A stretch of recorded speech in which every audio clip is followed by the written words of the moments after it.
Call this meeting to order. This is the Sioux Falls City Council, Tuesday, March 12th, 2013. Welcome to Carnegie Town Hall. We're glad you're all here. Those of you that are here live, those folks that are watching us live on CityLink and on SiouxFalls.org, we're glad that you're with us this evening. We have a full agenda tonight. We'll get started right away with the roll call of the council members. Council members Aguilar. Here. Anderson. Here. Entenmann. Here. Erpenbach. Here. Jamison. Karski. Here. Rolfing. Here. Staggers. Present.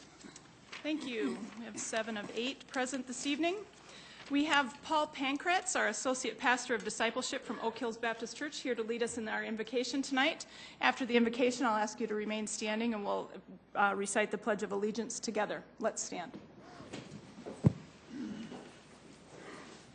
Well, I want to thank the council for allowing me to be here, and thank you to the city for attending tonight. And this is great. I appreciate your service to our community. Well, let's pray. Father, we come before you tonight to commit this time to you, to commit our city to you, and to seek your wisdom in our decision making. We pray, Lord, for your guidance on our conversation tonight, and for your love and your blessing in all that we do.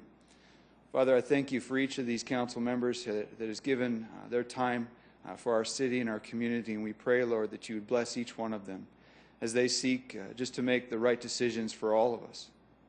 Lord, we pray that as our community expands, that so will our hearts as to those who move into our community. And we pray, Lord, that as we make room for each one, that we would reach out and show neighborly love to one another. Father, I thank you so much for bringing us here tonight and being a part of this city. In Jesus' name, amen. Amen. I pledge allegiance to the flag of the United States of America and to the republic for which it stands, one nation, under God, indivisible, with liberty and justice for all.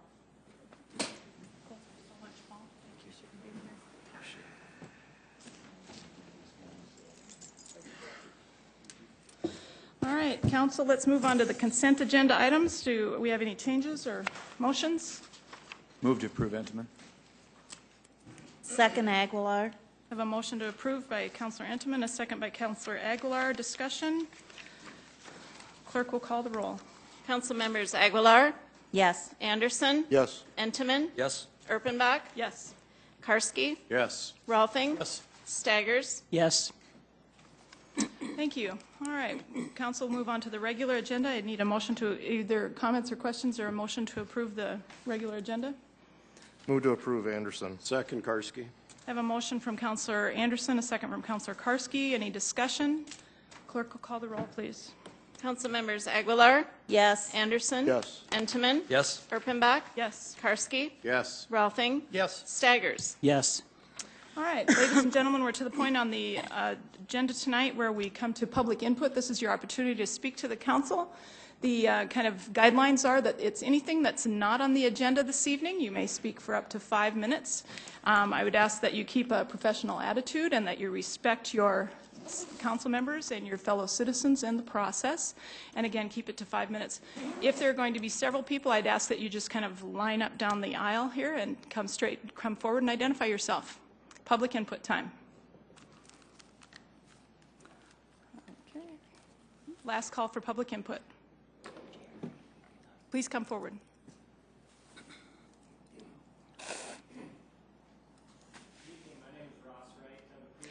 Mr. Wright, I'm going to ask you to tip those up just a little bit and then make sure your red lights are on, please, on the microphones themselves. Sorry, you're the first speaker. You get to be the one that pushes Sounds the buttons. good. I'll be the guinea pig. Thank you very much. You Welcome. bet. Thank you for letting me know. My name is Ross Wright. I've appeared in front of you folks before in an official capacity as a public servant. Tonight I appear in front of you as a private citizen concerned about the shape places zoning ordinance changes that are before the council tonight. Shape places is on the agenda tonight, so if you would Correct. hold your comments on that until Okay. that point in the agenda, that would be great. Sounds good. Thank you. Thank you very much. Again, public input is a time when you can address the council about anything that is not on this evening's agenda. You have 5 minutes. Anything that's not on the agenda. Okay, now we will move forward to item number 11. 11, new 2013 package liquor license for Fairway Stores, Inc., Fairway Stores number 136, to be operated at 1431 West 41st Street, pending final inspections per Fire, Health, and Building Services. Item 12 is special one-day wine and off-sale package wine dealer licenses for Hy-Vee, Inc., Hy-Vee Food Store number 5, to be operated at the Canterbury Village Clubhouse, 5500 East Eastbridge Place, for the Edith Sanford Breast Cancer Foundation Taste of Hope fundraiser on March 22, 2013. Item 13, special one-day wine license for Senior Citizen Services, Inc., to be operated at Active Generations, 2300 West 46th Street, for a cocktails and canvas art class on March 26, 2013. Item 14, special one-day malt beverage license for Avera McKinnon Hospital, to be operated at Avera McKinnon Fitness Center, 3400 South Southeastern Avenue, for the 5K Joker Run on April 1, 2013. Item 15, special one-day malt beverage and special one-day wine licenses for Sertoma Butterfly House in Marine Cove, to be operated at 4320 South Oxbow Avenue, for a fundraiser on April 19, 2013. And item 16 is a special one-day malt beverage and special one-day wine license for Sertoma Butterfly House in Marine Cove, to be operated at 4320 South Oxbow Avenue, for a Siouxland Republican Women fundraiser on April 27, 2013. Do you want to read item 17? Sure. Go ahead and read item 17. All right. Item 17 is a special one-day liquor license for Philanthropy Promotions, Inc., J&L Harley-Davidson, to be operated at Falls Park West, which is the park area north of the Sioux Falls Park and Recreation Office, leading to Falls Park along Phillips Avenue, with the north boundary of Falls Park Drive, south boundary to 8th Street, east boundary is to the chain link fence on the east side of the park. The street will be closed on 6th Street from Dakota to Weber Avenues, and the west boundary of Dakota Avenue for Hot Harley Nights on July 13, 2013. Thank you, Lori. Welcome, Jamie. Jamie Palmer, Licensing Specialist.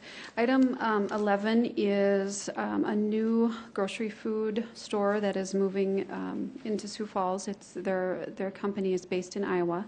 They're requesting a package liquor license. Items 12 through 17 are various special one-day licenses throughout the city. So, Okay. Questions for Lori? As a point of clarification, Councilor Rolfing, the motion would be to approve items 11 through 16 as a package. So if someone would like to make a motion? I'll move that. Items 11 through 16, we have a motion to approve. Do I have a Second, second? Karski. Second from Councilor Karski. Clerk will call the roll, please. Council members Aguilar? Yes. Anderson? Yes. Entenmann? Yes. Erpenbach? Yes. Karski? Yes. Rolfing? Yes. Staggers? Yes. Madam Chair, I need to recluse myself on 17, please. Thank you. Do I have a motion on item 17? So moved. Move to approval on item 17. Second. Second from Anderson. Comments, discussion? Clerk will call the roll, please. Council members Aguilar? Yes. Anderson? Yes. Erpenbach? Yes. Karski? Yes. Rolfing? Yes. Staggers? Yes. All right, that one passes. I'm not saying that every time, sorry. I'm assuming you're counting. Yes. Yes. Give the newbie at chair and thank the mayor for being on vacation. All right, let's move on to item number 18. Mr. Schmidt, help us through this, please. You bet. All right, Read it first. 18 is second reading an ordinance of the City of Sioux Falls, South Dakota, amending the Code of Ordinances of Sioux Falls, South Dakota by adopting the Shape Places zoning ordinance. Planning Commission recommends approval. Jeffrey Schmidt, representing Planning and Zoning Office this evening. Mike Cooper, the Planning Director, is also here this evening. Sam Terbilcock, the Chief Principal Author to this item. And Shauna Goldhammer is also here this evening. First slide. This is a proposal to adopt the new zoning ordinance for the City of Sioux Falls entitled Shape Places. Shape Places is the culmination of 5.5 years of work. It's coming out of Shape Sioux Falls. Shape Sioux Falls was adopted by City Council, which is our comprehensive plan, in December of 2009. State law says after the adoption of a comprehensive plan, you can move forward to looking at the zoning ordinance, but they have to be in consistency with each other, the zoning ordinance and the comprehensive plan, and they are as we move forward. Chapter 5 talked about Shape Places of the comprehensive plan, and chapters 4 and 10 stated that they needed to go forward and look at new zoning ordinances. We've had 4 study groups, we've had 15 public meetings, we've had individual planning commission meetings and study commission meetings as we've moved forward. What we really are summarizing is that the public has stated that staff should propose zoning changes to the ordinances, and therefore we did. But that doesn't mean we won't do it again. We want to make sure that this is a good proposal, but we could also make changes as we move forward. So next slide. Shape Places is the zoning ordinance, and it's a major update to the 1983 zoning ordinance. The 4 key points to the zoning ordinance is it has more development options, it's very consistent and predictable, it has new and innovative site plan options, and it has a much more user-friendly format. The things that you'll see in the new zoning ordinance aren't that different than what was in the past. You still have the zoning districts, you still have land uses, and you still have standards in the districts. What we've added is forms, a new section to the zoning ordinance. The public has asked us to move forward in Shape Places to change the ordinance and make residential residential. Therefore, that's what we've done. The RS district is primarily residential, and it really states that right up front in the ordinance. We've also worked through the process through numerous public hearings and past history with Planning Commission City Council to eliminate those unnecessary conditional uses. In residential, you would still have places of worship and elementary school, but there's many people in the audience today that also understand that there were past histories where they did not want nursing homes and group homes in residential districts, so we have eliminated those conditional uses from residential districts.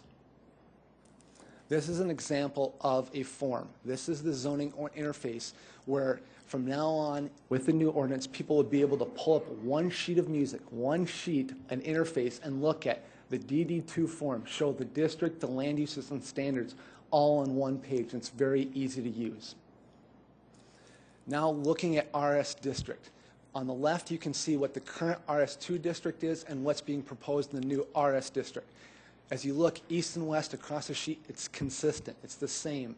The densities are the same, the lot area, the lot width. So when the majority of the people in the city of Sioux Falls live in an RS single-family neighborhood, we didn't want to change what they currently have.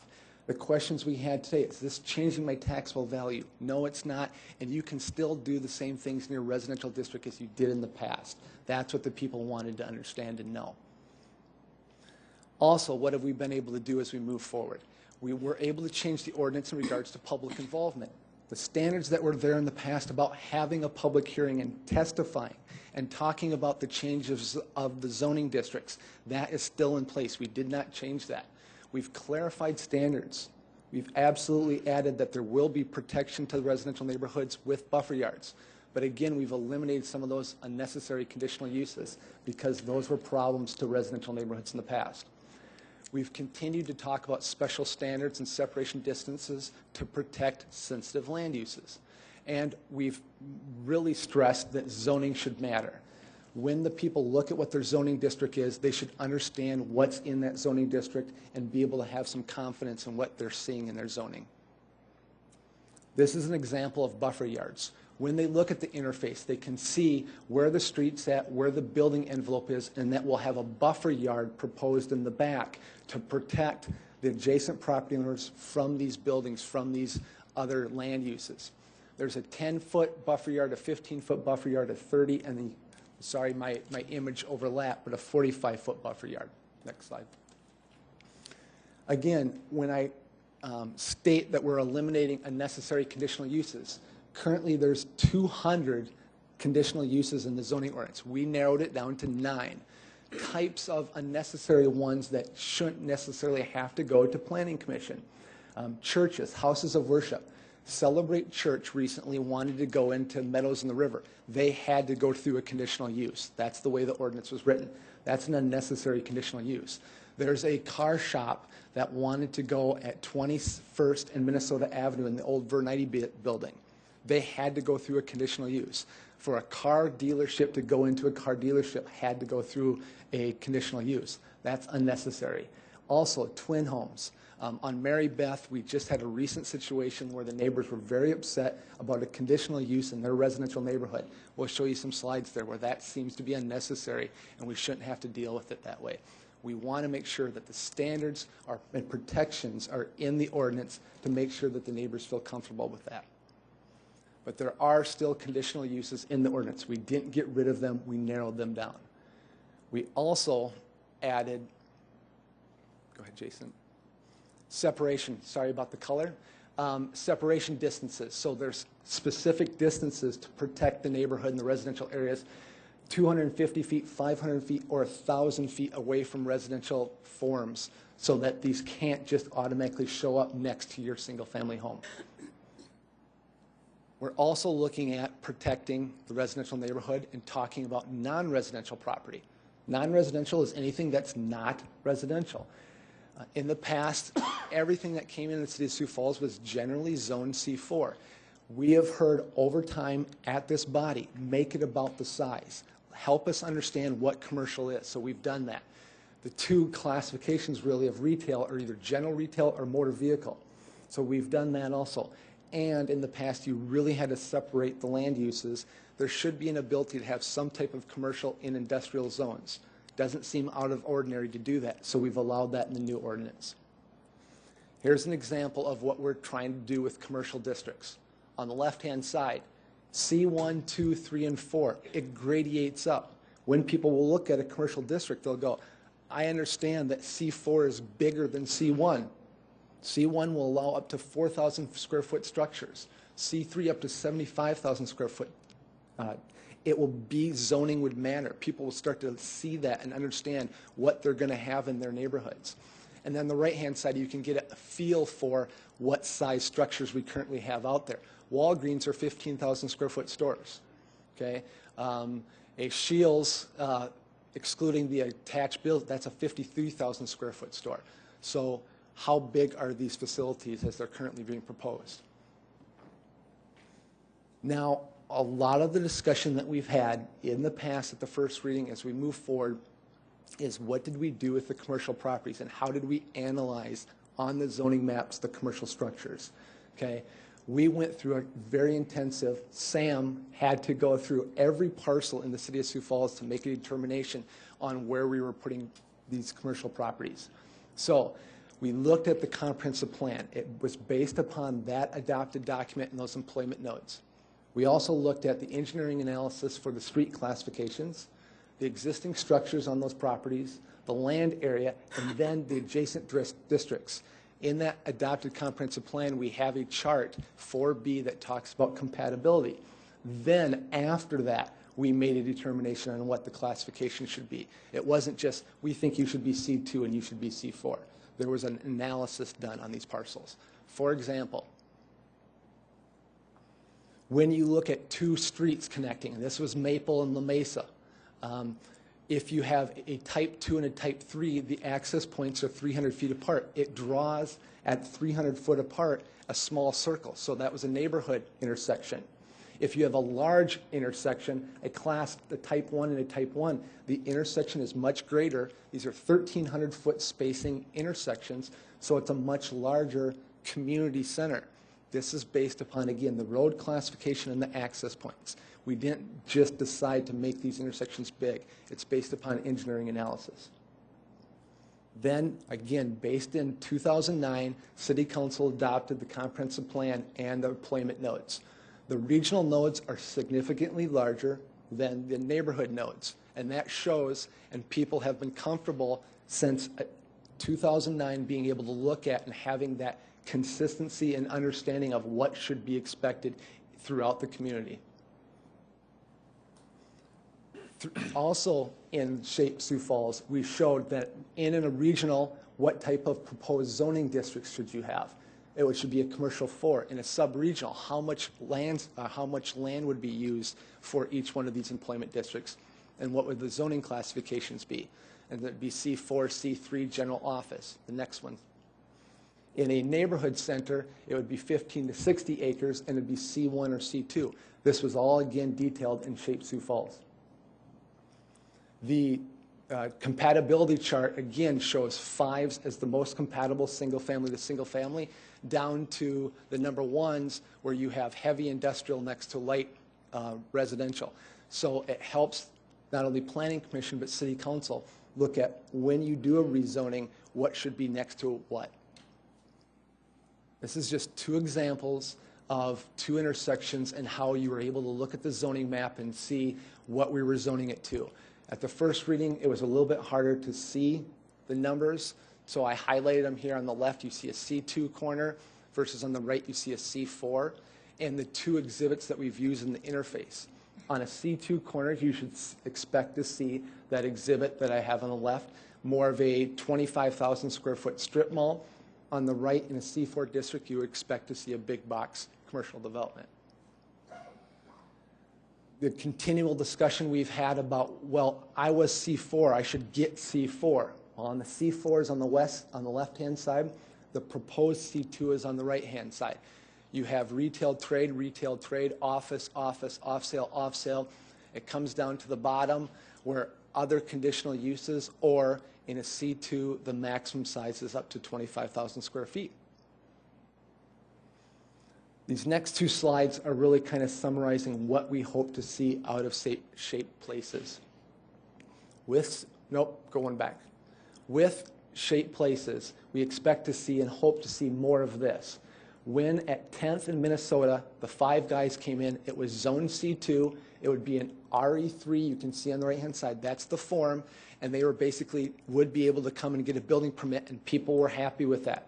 We didn't get phone calls. We didn't have neighborhood opposition. The people that were next to them in yellow knew what the standards were, and that development knew what the standards were. You can see in the interface what it was, and they were able to proceed forward because everybody knew what the ground rules. The next slide, we want to see less of this. At the last public hearing we had for Planning Commission, in the black is what the existing ordinance is, and in the green is what we're proposing if we move forward with shaped places. This area, Mary Beth and 26th Street, is zoned RS2, and it's residential single family with the conditional use to do a twin home. And the neighbors were like, but I thought I lived in a single family neighborhood. You do, you're kind of single family, but didn't you know that you could also have conditional uses? And they're like, we had no idea. And it's very confusing. With the new ordinance, we take away that confusion because the conditional uses aren't there. If you see on the bottom right, currently RD allows twin homes and all these conditional uses. In the new ordinance, we'd say RD is twin homes. And they'd go, oh, thank you for clarifying. That helps them understand what they'd be next to. The new ordinance helps people understand what is in their neighborhood. Next slide. Again, this is the existing. This is what people don't understand. Existing ordinance today, on the left-hand side, in an RS2, you can also do, in an RS2 neighborhood today, a private lake, a group home, a nursing home, dwellings, assisted living centers, daycare centers, public utilities, and bed and breakfast in your residential single-family neighborhood. We've changed that in the new proposal. People like that. They like the new ordinance. Do you know that in an RD district, you can do multiple family dwellings up to 4 units, dwellings attached up to 4s, dwellings for religious orders, nursing homes, private lakes, group homes, daycares, public. People go, why did I not understand? In the new ordinance, we've clarified that and cleaned that up. That's where we're getting the support from the public when they sit down with us and they go, thank you. That's what we've asked for the last 4 years. Next slide. And again, we've tried to address the new market, adding mixed use, protecting the traditional neighborhoods. You've all received the letters of support from Whittier and Pettigrew. They love this new ordinance. We've changed PUDs from PDs, and alternative site plans are also an option. In conclusion, knowing that you have a lot of people that want to speak tonight, 98% of everything we've heard, we've addressed. There are a couple comments still out there that we just haven't been able to, but my first slide said we know we still have some work to do, but we want to go forward with this ordinance because it does such good work. So last slide. Great. Thank you, Mr. Schmidt. And I have plenty of support here if you have questions for Mike or anyone else. Okay. We will start with public comment on item number 18 and then come back to questions and comments from the council. I'd remind folks again that item 18 is regarding shaped places, which is a zoning ordinance. and that if you would like to address the council, you're limited to 5 minutes of speaking per person. And again, I'd remind you to keep your comments professional and respectful of the council, your fellow citizens, and the process. And so if you would like to address the council regarding shaped places, the zoning ordinance changes, I'd invite you to come forward and identify yourself, please. Mr. Larson, come forward.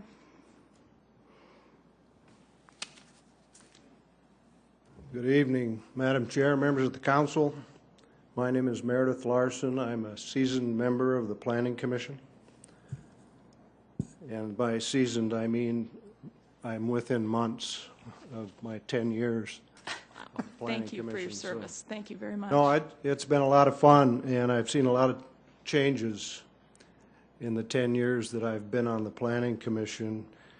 And also, when the opportunity presented itself to become a part of the Shape Sioux Falls process, I made or attempted to make and participate in as many of those meetings as I could, as did a lot of the citizens in Sioux Falls.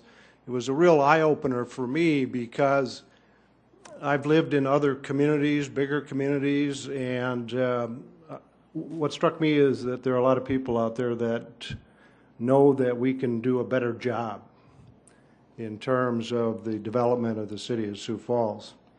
And a lot of great ideas were discussed and became a part of Shape Sioux Falls. Once that was completed, the next step was formulating that or formalizing that in the form of an ordinance, and I participated in that process as well. Again, a lot of citizens attended meetings at the public library. There was a lot of discussion. And it all came together in the form of the ordinance that you have before you this evening.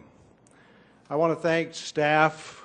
I know the staff put in a tremendous amount of time compared to the citizens and the members of the Planning Commission that participated, but they spent an inordinate amount of time to find the right balance between the needs of the development community and the protection of the rest of the community, the residents, which is what a zoning ordinance is all about. A lot of people come to the Planning Commission thinking that the ordinances are unfair and they're penalizing, but in reality, they're there to protect the citizens that own property or the citizens that want to develop property. And so the Planning commissioners and ultimately the council have to find that critical balance when making those decisions that come before us on a month-to-month basis. I'm in favor of this new ordinance. We desperately need a 21st century set of rules. Nothing's perfect, and as we, as planning commissioners, witnessed, over time, you do make adjustments. But it was time, after 30 years, to make a big leap and get to the point where we have the tools in the toolbox to successfully address the issues that will come before the planning commissioners and the city council for years to come. I urge you to vote favorably tonight, and I'm available if you have some questions. Great. Thank you, Mr. Larson. Any questions from council? Thank you very much. Thanks again for your service. Again, comments, public input toward the council about shaped places.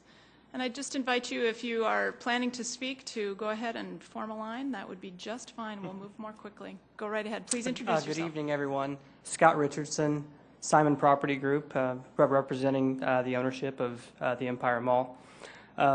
Pleased to be here tonight to echo what the previous gentleman said.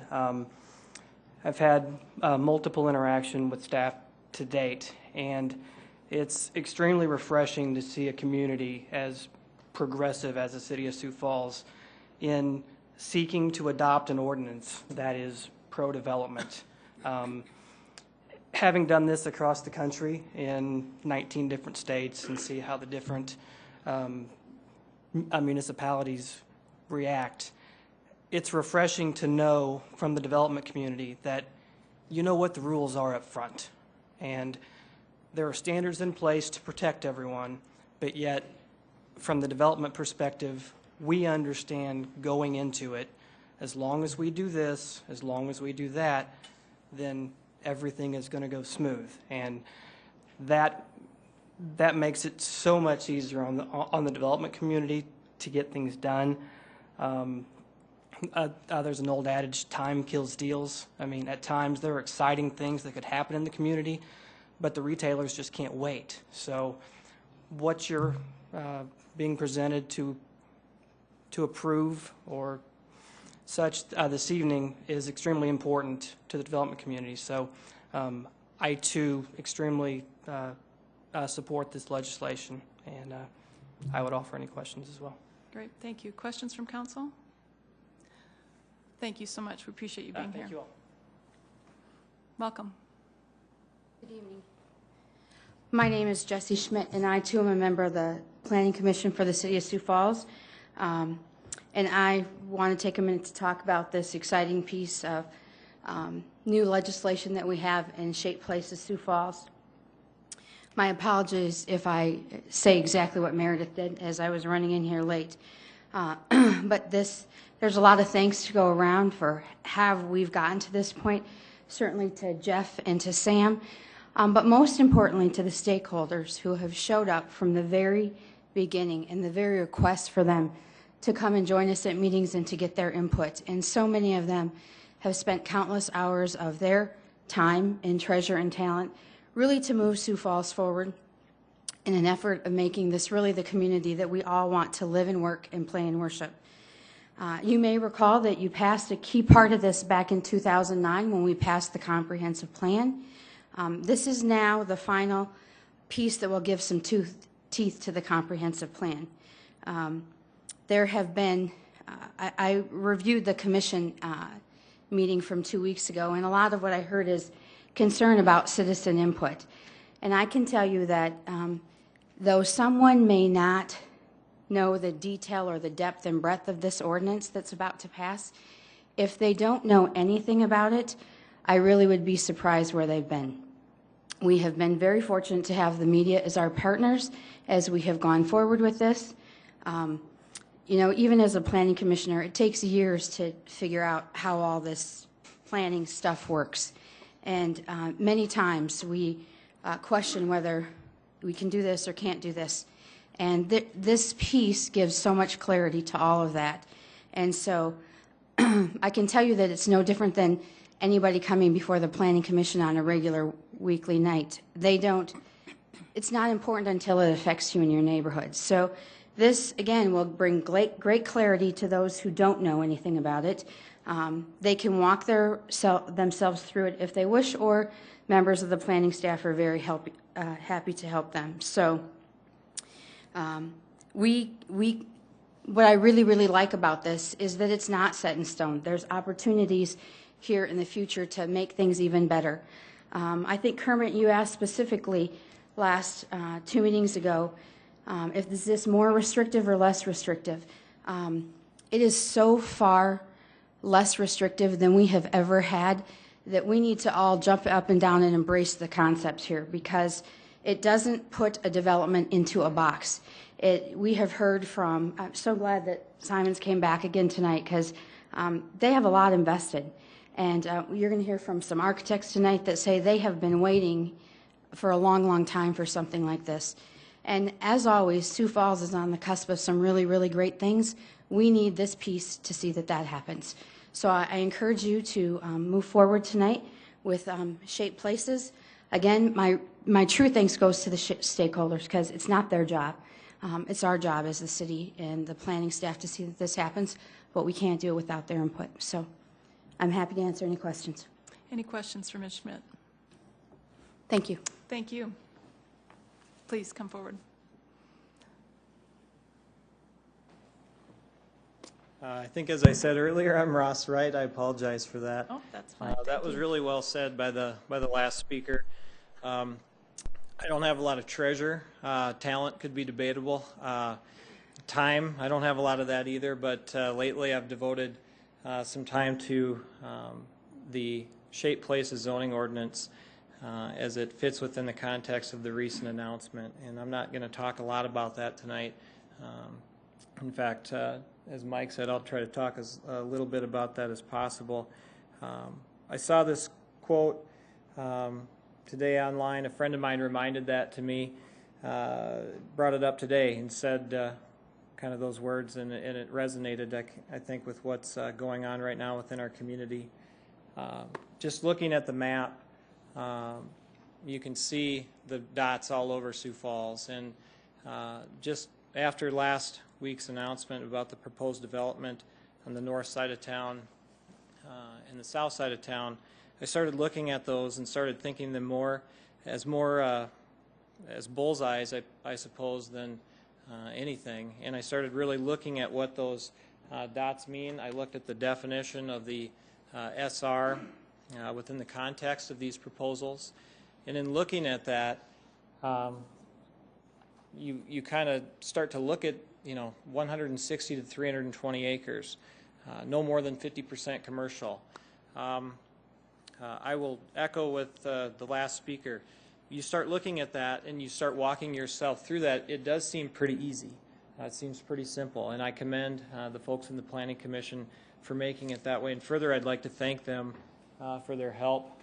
Sam, Mike, Jason, and Jeff, I know have fielded a ton of calls in the last couple weeks. Want to thank Rex and Sue, Kermit, Jim. We've had an opportunity to meet with all of you folks because people have a lot of questions, and you guys have been great. So we appreciate that, and we're going to continue to reach out to Dean, Kenny, and other folks as well. But in looking at just, if you could show the next slide, Jeff mentioned 26th and Marybelle, or Marybeth, I think it was, just to zero in on one other location, which was a green dot, that SR. When you look at that within the context of 85th and Minnesota, in the new shaped places, the proposals that are out there are proposals that will forever shape Sioux Falls. Anybody who lives in the city, anybody who lives outside of this city for that matter, is well aware of that fact. And you start looking at that within the context of your own life. I think that's why you folks were elected. That's why we're here as citizens. And in order to be a watchful citizen, yeah, you got to keep your eye on the ball.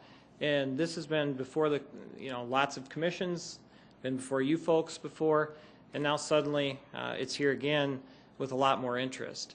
And did some people take their eye off the ball? Yeah, you could say that. But we just found out last week that the shaped places took on a whole new meaning. And so for that reason, I'm going to ask not to pass or not pass. Rather, I'd prefer to take some time, not a month, not 2 months, rather 2 or 3 weeks, to allow people an opportunity to get familiar with this.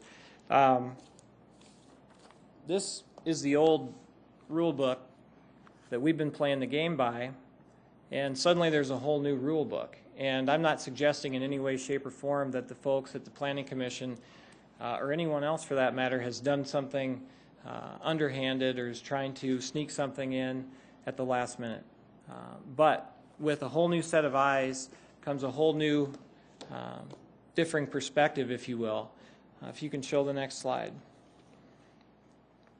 That differing perspective is actually before you tonight, and I appreciate this, Mr. Stagers, with an amendment, because that whole new set of eyes just last Friday found something that I personally and a lot of folks in this room tonight considered to be a mistake. And the yellow, if you look at the way this city has grown, has always afforded folks the utmost in protection as far as protecting people from big box development or any other type of development for that matter. And there's an amendment tonight to change that to the RS from the RD1 and RD2, which is what would have happened tonight had we not brought this to folks' attention.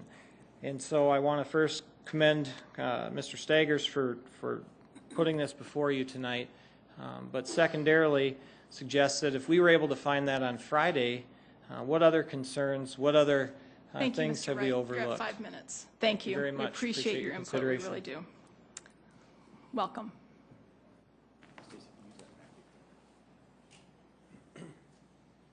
Just identify yourself, please. Trent Swanson, a resident of the Heather Ridge development. I'm speaking tonight on behalf of myself individually as a resident of this area down here, I want to thank the staff. I've had a lot of questions. You know, I went to one of the informational meetings that Sam and Jeff presented at last fall. Informative. I didn't dig into the details, I have to admit that. And I like the idea of revising the zoning ordinances. I think that's something that needs to be done. And as Ross mentioned, in light of the most current announcement, you know, we looked a little closer at the surrounding properties. And one of the things I have concerns with is if you look at the corner of 85th and Minnesota right there, that northwest corner that's currently a planned development. I believe it's 12 acres roughly of C4 is permitted there in that red area. And then Kitty Corner, same way, across Minnesota is a planned development. And then where the Sioux Sports is on the southeast corner, I think that's just straight C4 zoning. But I was looking at the planned development tonight, and currently the Cherish, I think it's Cherish Corner, is a planned development on the northwest corner. Under the current planned development, what they're permitted to do is have up to 12 acres. It's proposed as a small commercial office complex is what it's identified. That's the scope of the regulations. What the staff has done in identifying the replacement zoning for this that would come under the shaped places, that's going to go from C4, 15,000 under square feet buildings, as long as they comply with the permitted uses under C4. They're going to take that and go to a potentially 75,000 square foot building, as long as they meet the new rules under the current or the shaped places ordinance. Essentially, I think that's a change in zoning, upzoning, so to speak, without proper notice to the adjoining property owners. The current scheme that we have in our zoning ordinances would allow a person to apply for an amendment to their planned development, but they'd have to give notice to the surrounding property owners. Essentially, what shaped places does will take away that right. And again, generally speaking, I'm in favor of most of the spirit of this. And Jeff mentioned 98% of this is right. My concern, if we change the zoning to a higher classification, than what is permitted right now.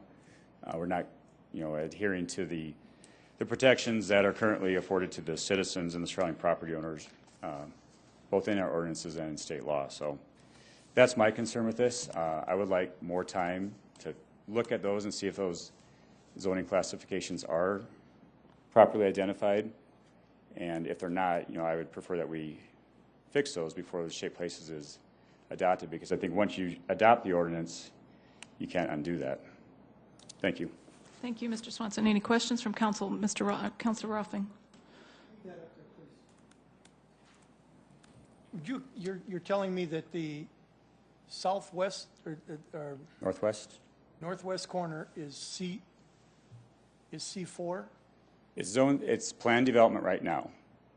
So the west is, you got your blue area, everything to the east of the blue area would be a C4, would be the permitted uses under that planned development. And it's going to? C3. C3. Which would allow retail use up to 75,000 square feet. Isn't that a lower usage than C4? Am I? Right now, you'd have to amend the planned development, is my understanding. Could staff clarify for us, please? Yeah, would you clarify that for us, please, Jeff? Thank you, Mr. Swanson. If you'll just wait 1 second, let Jeff do this. What he said is correct.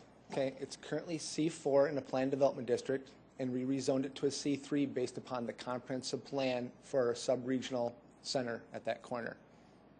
Which, is that a higher usage or lower usage? It depends on how you want to look at it. Okay, so it's currently not built upon. It has an acreage size to it. We went through all those checks on that slide, and when you look at it, we went based upon the comprehensive plan for this corner, and it says on this corner you should be able to have C3 or C4 commercial zoning. So they have the ability to go up to 75,000 square feet. And what would they have been able to go up to before? 15,000 square feet with a conditional use above that. So they can go above that with a conditional use in the C4. Seems to me we had a situation there with, that was going to be wasn't some of that property going to be used for a church or Yep. something? Yeah. Still owned by a church. Okay. It's still owned by them? Yes. Yep. Okay. Thank you, Mr. Schmidt. Mr. Swanson, you did have a couple more minutes, or were you complete. Okay, There's thank other you very much. questions I'll Any ask other you. questions from council? Thank you so Thank much you. for being here. Thank you. Welcome. Michelle McMurray, resident of Sioux Falls. Forgive me while I'm a little nervous being up here. I don't do public speaking. I have concerns and would request a defer on the vote for reasons other. There's 279 pages in this, and to expect people who are just now hearing about it and just seeing the presentation for the first time to understand how comprehensive that is and where it goes, I think is a little bit mind-boggling. That we would be expected to accept the word of someone else without being able to review that 279 pages. One of the things that concerned me was how this came out. It came out in the business journal section, so the normal reader, unless they are into business, probably were not going to catch that article.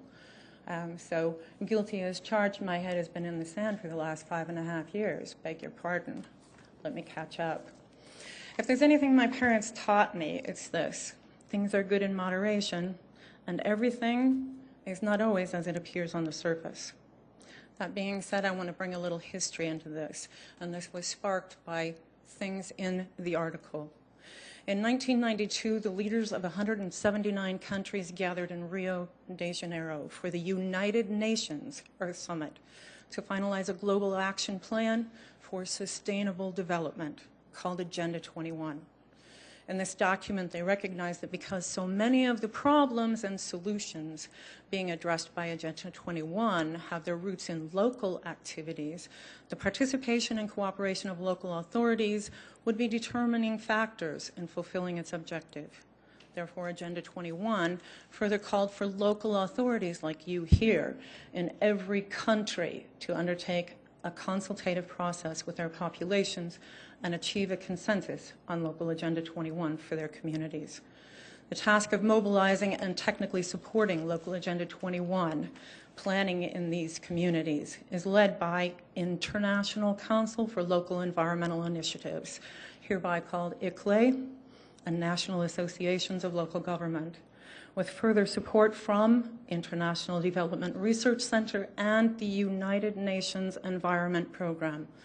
ICLE is able to present the first worldwide documentation of local Agenda 21, which is planning approaches, methods, and tools for their local Agenda 21 planning guide to cover the world. These are quotes from pages 2 and 3 of that local planning guide. In 2008, Sioux Falls became a member of this worldwide organization. Our community is on that list. Any community on that list is being influenced by standardized programs, grants, training, and plans funded and designed by ICLE to influence and change government policies to bring them into compliance with United Nations Agenda 21 and their sustainable development. We are still on that list, folks. How did we get there? Did people in the city vote for that? Do they know that we're a part of that? In the article Shaped Places that was hidden in the Business Journal, it states that the major update, the overhaul for the city zoning, started back in 2008, that same year. Kind of an odd coincidence, isn't it? Who funds UN Agenda 21? Anywhere from housing and urban development to your DOT, EPA, all the way down to a list so long it would take me more than my 5 minutes. And some of those companies on there, one of them is Walmart. Along with funding to implement that local UN Agenda 21 Sustainable Development land use programs comes from the diversion of property taxes, your property taxes, to redevelopment agencies. Now, when Mike Cooper, the city's director of planning and building, states that the new plan will impact virtually every public and private development project in the city, he's not kidding. On that note, the decision to change the ordinance is far-reaching, not for this project, for the new one that they're talking about in the Shaped Places, but also for future developments and redeveloping. How is this important to you? Let's talk about the redeveloping part. And I know when they're talking about Cherry Lake, they're talking about new. But how far is that mixed zoning going to go? Municipalities' general plans take precedence over zoning. Redevelopment areas are routinely general plan for high-density urban development or mixed use and transit-oriented development. Thank you so much. That's your 5 minutes. We appreciate you coming. It's here, Thank you. put out by the UN.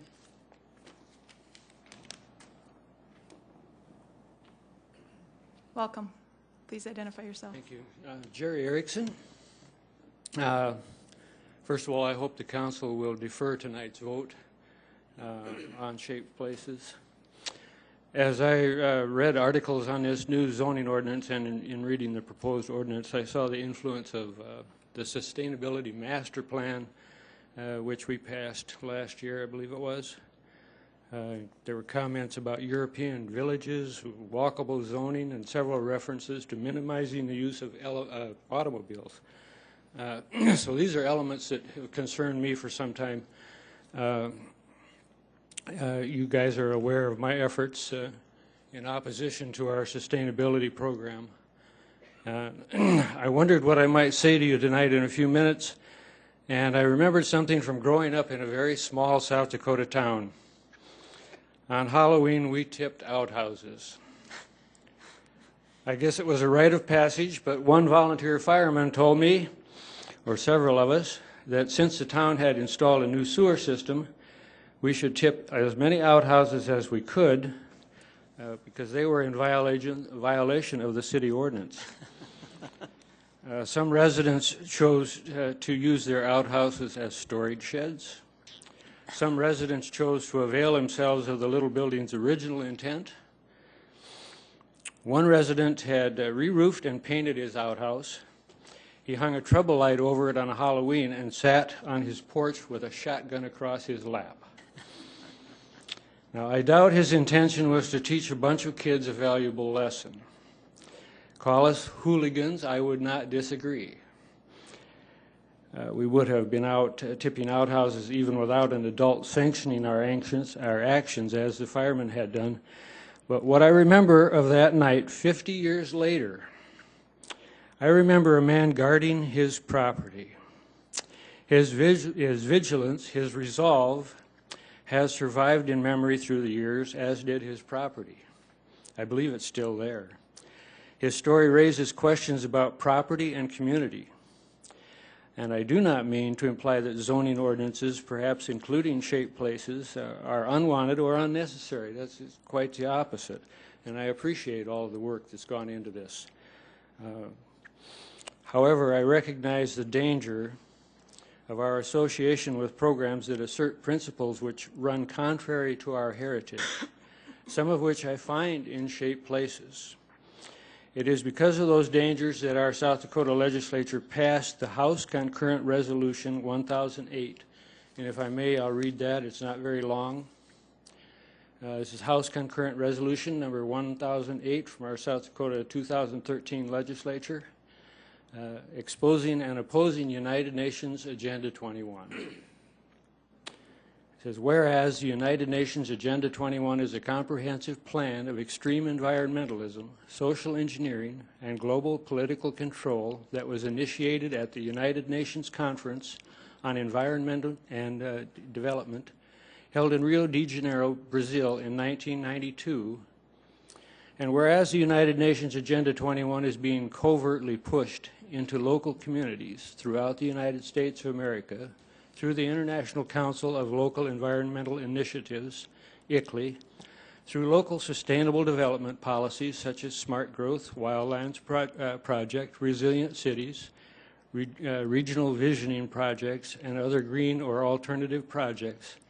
And whereas the United Nations Plan of Radical So-Called Sustainable Development views the American way of life of property, private property ownership, single-family homes, private car ownerships and individual travel choices, and privately owned farms all as destructive to the environment, and whereas, according to the United Nations 21 policy, Social justice is described as the right and opportunity of all people to benefit equally from the resources afforded them by society and the environment, which would be accomplished by socialistic redistribution of wealth. And whereas, according to the United Nations Agenda 21 policy, national sovereignty is deemed a social injustice. Now therefore be it resolved by the House of Representatives of the 88th Legislature of the State of South Dakota, the Senate concurring therein, the legislature recognizes the destructive and insidious nature of United Nations Agenda 21 and hereby exposes to the public and public policy makers the dangerous intent of the plan, and be it further resolved that the United States government and no state or local government is legally bound by the United Nations Agenda 21 treaty. Thank you. Excuse Thank me, you. Chair. We appreciate. Yes. Could I allow him to finish reading this? Because Absolutely. I do have a question, Thank you, Counselor. please. Yes. Go All ahead. right. Be it further resolved that the United States government and no state or local government is legally bound by the United Nations Agenda 21 treaty, in that it has never been ratified by the United States Senate, and be it further resolved that the federal, state, and local governments across the country be well informed of the underlying harmful implications of implementation of United Nations Agenda 21, destructive strategies for sustainable development, and we hereby endorse rejection of its radical policies and rejection of any grant monies attached to it. Adopted by the House of Representatives, concurred in the Senate. Great. Thank you. Counselor Anderson. And thank you, sir. My question is yourself and a few other speakers here have asked that we defer this. What would be your suggestion for deferring this item? And they've spent more than a year having public meetings and everything. What would you suggest that we do at this time? Since we have come to this point, and I don't think this is a very unusual case, when we get down to cases in point, and then everyone seems to wake up and it's in the newspapers, and some of us have been to the meetings here or we see it on TV. If they've been at it since 2008, and again, I compliment all of their work and appreciate it. I think if you put it off just for another short time, I don't see any great harm after 5 years developing it to just simply put it off for more input. I noticed there was a slide that said that 98% of the concerns had been addressed, and that's leaves 2% concerns unaddressed, but I think a lot of the populace have not addressed this issue. I realize a lot of people came to a lot of meetings that I missed, and I realize that I should have been there. However,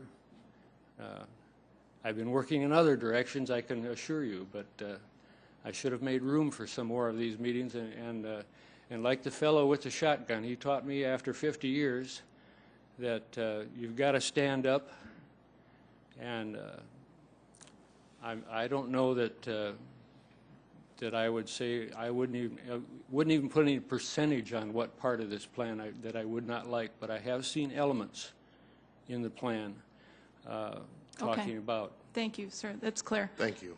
Thank you very much. Next, please identify yourself.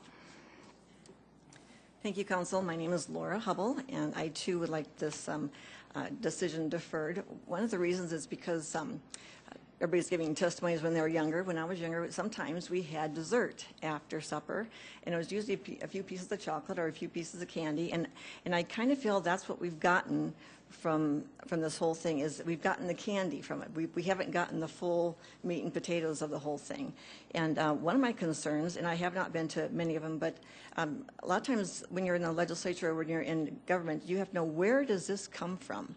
And it obviously is not locally. It's been presented to you locally, and you have some great ideas here. But all of us, or most of us, have known of a man called George Soros. George Soros worked for Hitler, and he was a Jewish person at the time, and his job working for Hitler was to get to confiscate the Jewish property of his Jewish brothers. Ma'am, are you implying that Hitler is working in the city of Sioux Falls? I'd prefer that you steer this story to be more positive and more respectful of the council and of city staff, please. This is just history. Okay, this is just history. And the history was he said that he loved that job of confiscating property. And when you look at where it comes from, see where the money is. It is his money. He is a very wealthy man. And he has a couple of foundations, one of which is called the Tides Foundation. And you can Google this if you have your computers with you. You can Google all this, know that I'm telling the truth here. And George Soros is funding the Tides Foundation, which is also funding this ICLEI presentations. He is behind Agenda 21 also. And I'm just thinking, let us give it a little more time, because he does have some good ideas. There are wonderful ideas here, but I'm thinking, why does it have to be a major overhaul? Why can't we just add the good things that are in here? We've heard from previous speakers that this is a major overhaul, but when you look at where the history of this is and the money is from this agenda, I would say let us be very careful about what we put into our city council and our city ordinances. Great. Thank you very much. Now, I would remind those who are speaking to the council on public input that we are addressing item 18, which is the Shape Places zoning ordinance, and that's where we should be pointing our comments. Please identify yourself. Madam Chairman, fellow council members, my name is Ron Nelson. I'm a commercial real estate broker. I've been in the business over 25 years in Sioux Falls, and I'm here tonight to ask for your support. I'd like to see it passed as soon as possible. I don't like people feeling like something is being jammed down their throats, so if a deferral you feel is appropriate, so be it, but I'd sure like to get it passed. To suggest there's a conspiracy theory or something that this is being slammed under the radar, I find unbelievable when this has been out there for well over a year. I noticed by, I think, some publication just in reading the Argus Leader of this going on. I asked Meredith Larson about it. I said, I want to be a part of it because this affects me personally, as well as I think the growth of Sioux Falls and our business. And I stepped up and I got involved, and I was in these committee meetings. And the thing I appreciated about it is that it wasn't a bunch of city planners sitting in their offices dictating to us as people in the business how it's going to be. Instead, it was an open input saying, here's some of our ideas. What do you folks in the field think? And seeking their input. And by folks in the field, I commend how they promoted it, because there was a very, I think, well-representative members of many of the allied professionals that are working in this field on a daily and weekly basis. And after meetings, input was taken, and the follow-up meetings, much of that input was implemented, and there we went about shaping this ordinance. In 1982, I don't know my exact statistics, but I think our city was just over 80,000 people, and we have been for 30 years operating off ordinances that are set for a city of the population of 80,000 people. And much of what has been we've worked through didn't really exist then, and so we didn't know what to call it. So, well, let's call it a PD. What do we have now? 275 PDs. So when you're in my business trying to figure out what you can do in a PD, well, it's not online because the volume is too great to publish online. I don't know how you'd even Google all that. So I had to dust off my fax machine a while back where the city faxed me a PD ordinance of something and it took them about 4 days to find it because it was buried. But that is what happens when you operate off 30-year-old ordinances. So I think we have put a lot in, and I commend Mike, Jeff, especially Sam, Shauna. And it's hard for them to get up here and tell you what a good job they've done. So let somebody in the field do that. And I just commend their efforts, and I would seek your support. Open for any questions. Thank you, Mr. Nelson. Questions from council for Mr. Nelson? Councilor Anderson. Being involved from the beginning on this, Mr. Nelson, once again, I'm just trying to get a feeling for this. If this was deferred for a week or two, how would that affect or impact your business as far as trying to reach out to businesses, develop? Big picture, it wouldn't have a lot of effect. We on the committee, I think, openly talked about how do we promote this so other people know about it. You know, there's social media, there's the Business Journal, the Argus Leader, and I don't know how many public forums were out there for people to come in and openly talk about it, ask any questions. It's open book. There's no, again, conspiracy theory here, and nothing's getting jammed down anybody's throats. I think this serves all of us, and so, you know, I don't want anybody to feel like, you know, tonight it's getting slammed down their throat if it needs to be deferred to address some of the concerns on the table tonight, but we can beat the horse to death too, and after well over a year of studying, I think much issues. It's not perfect, never will be, but you know, I think every single one of you ran for office, and I think some fact was stated that, you know, this has got about 98%, you know, approval. I think you'd be pretty happy if you got a 98% vote in when you were running for election, and so to say that, I think is pretty darn good. And so, you know, if we got to tweak it a little bit longer, you know, great. But you know, I think the horse is almost dead. We've been beating it pretty hard. Thank you. Thank you, Mr. Nelson. Appreciate you coming. Please come forward. Welcome. Welcome. Thank you very much. My name is John Archer. I'm an attorney with the law firm of Hagen, Wilka, and Archer. Tonight I'm representing Darwin Sletton, who is the owner of 17 acres of land on the northeast corner of 69th and Cliff. In order to expedite this matter, I've also asked Lanny Oringer with Innovative Systems Architect to kind of be with me to answer questions, if that'd be okay. That would still be part of my 5 minutes, but instead of going to 10, let's move it along a little bit. Thank you very much. Mr. Sletton is requesting consideration from the council to have his property zoned C3 under the proposed ordinance rather than C2. Currently, Mr. Sletton's property is zoned at C4. Under the current C4 zoning, Mr. Sletton, through an application for conditional use permit, has the potential to construct a building in excess of 1,000 square feet. In fact, as you may remember, Mr. Sletton had a conditional use permit approved for a 110,000 square foot high V building a couple of years ago, which unfortunately was not built. However, under the proposed rezoning, Mr. Sletton's property will become zoned C2, which will limit the size of the building to a maximum of 25,000 square feet. If there is a desire to construct a larger building at any time in the future, it will require the land to be rezoned. From a practical point, this has taken away my client's ability to build a 110,000 square foot building, which was previously approved under a conditional use permit. As Jeff indicated earlier, under the new ordinances, you cannot use a conditional use permit in this particular situation. The property has to be rezoned. So if we're at C2, we can be rezoned to C3, which gives us only a 75,000 square foot building.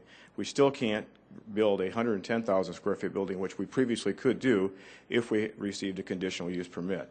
My client feels that this has been a taking away of some of the value which he originally had purchased this property for in order to build a significant size building, primarily in this particular case before, a grocery store. Also, we want to bring to the council's attention that there's two other areas, northwest corner of 85th in Minnesota, which is approximately 14.7 acres, vacant land, is C4 at this particular point in time. And also at the southwest corner of 85th and Louise, which is approximately 20 acres, of which 17 acres are vacant, that's also C4. They've been identified as a regional node and not a community node, which is what my client's property has been identified. We think that's unfair. We think our property, the 17 vacant acres in that same location, should be identified as a C4 as the other two properties were. At this time, Mr. Sletton would like the council to recognize that he received an offer almost $1 million less recently due to the fact that a larger structure couldn't be built because of this proposed zoning ordinance. And he feels that this is a taking a situation where, you know, at one particular point in time, he had the ability to do something, and now with this new ordinance. And again, we appreciate the great work the planning committee does. I do a lot of real estate development. I appreciate the zoning, but this is one of those things I think there's a carve-out need to be done, and we need to fix this. Mr. Sletton would ask the council have this property be rezoned to C3 instead of C2. Thank you, Mr. Archer. Questions for Mr. Archer from council? Councilor Staggers. That's one of the concerns I've had about this proposed ordinance, that people's property might actually lose value. This is the first time I've heard of a concrete example. Are there other examples you've heard of? Personally, I have not, Commissioner Staggers, but this is, we've researched, looked into this, had the opportunity to talk to Jeff, and we've talked through it, and he understands our position. Okay. Any other questions from council? Thank you, Mr. Archer. Appreciate you coming in. Please come forward. Good evening. I'm Spencer Ruff. I'm an architect and land use planner who's worked in this city for over 30 years, and I have a lot of experience working with zoning ordinances from Minnesota to California and all the points in between.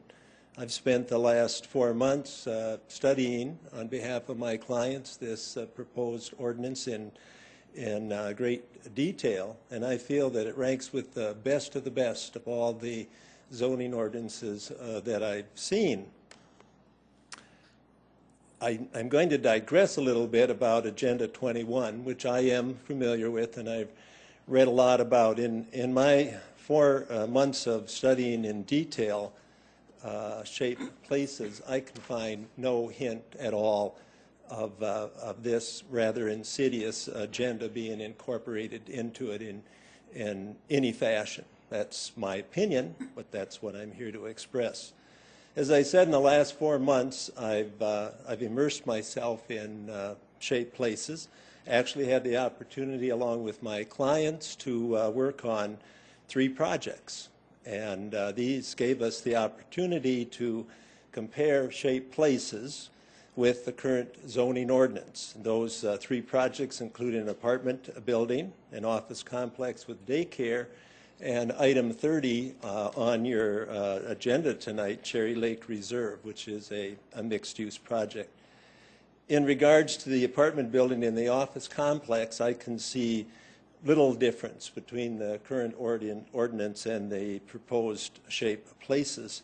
In fact, what really impressed me about shaped places is that it builds on the success of the current ordinance.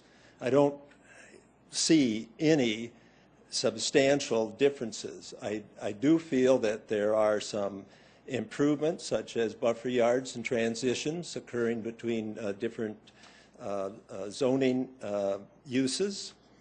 And, you know, I have had 2 conversations with clients where we've analyzed their current use of property to see if this ordinance would have an impact, and in some cases it has, and in all cases they've been addressed, and the staff has made the changes. And I think this is inherent in this kind of a change. What really excites me at the age of 68 and almost 69 is the opportunities that Shaped Places gives this city. This city is a very vibrant community, one of the few in this country, and it really needs an ordinance that enables it to stay vibrant and to grow. What excites me is what's been added to the ordinance, none of which I see as insidious. What's been added is single-family traditional and residential cluster development, which will allow us to move, as was just stated not too long ago, into the next century in terms of allowing real estate developers to do what people will want done and are asking for right now. It also introduces mixed-use districts, which we haven't had before, the village, the downtown, and the pedestrian-orientated PUD. Cherry Lake Reserve is an example of a pedestrian-orientated PUD. In the past, it would have taken us an inordinate amount of time to try to fit a concept like this into our existing ordinance. And an example of that is a project I worked with the Van Buskert companies on at Hazeltine. We were able to accomplish the pedestrian-oriented PUD, but at the immense effort of staff and ourselves in trying to make something fit that frankly didn't really fit, kind of the round pig into the square hole or the square pig into the round hole. Would deferring action on this cause a problem to my real estate development clients? No.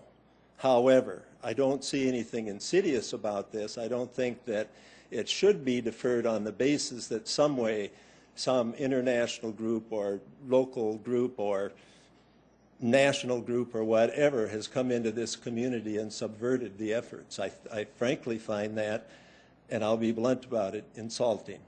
And I thank you for your time. Thank you, Mr. Ruff. Questions from council for Mr. Ruff? Thank you so much. Please come forward. Greetings. My name is Jeff Gould. I'm a homeowner that's on 85th Street. Thank you for your time. You know, I know enough from sitting on various advisory committees how frustrating it is to work with antiquated rules. So what we've heard from is how frustrating it is for professional developers and architects and city planners to work with something that just is crumbling and outdated and redundant and ridiculous. And for reasons that are well-founded, they decided that we would make some changes. And since I know many of the people who have made those changes, I believe they did that with all good intentions. I think it's important in our democratic society that we then balance the decisions that they make with the amateurs, the people. I am ashamed to say that I don't even know what a PUD is. I've been busy doing my job, which has nothing to do with development. It has nothing to do with architecture. It has nothing to do with roads or stores. I'm just a neighbor. But I do believe you would find value in a 2-week deferral for amateurs like myself to look for typos. Now, I'm not talking about literal typos. I'm talking about small things from a neighbor's perspective that might actually make the process go smoother, or maybe more importantly, a little bit less smooth, because one of the riskier things about delaying a project is having a project go through too quickly, and then afterwards we have to pay the consequences. These are the checks and balances that make our city so great. I do believe that after reviewing the shaped places that it will be probably 99% the way it is, and a vast improvement. But perhaps that small input from the people here would be of value to you. 2 weeks. I'll do what I can, 279 pages, and I hope there's a glossary at the back. I'll see if I can come up with something. Thank you. Thank you, Mr. Gold. There is also Cliff Notes. Please, no. Please keep the decorum. Please identify yourself. Good evening, Madam Chair. Dave Hewitt. I reside at 5813 South Tomar Road.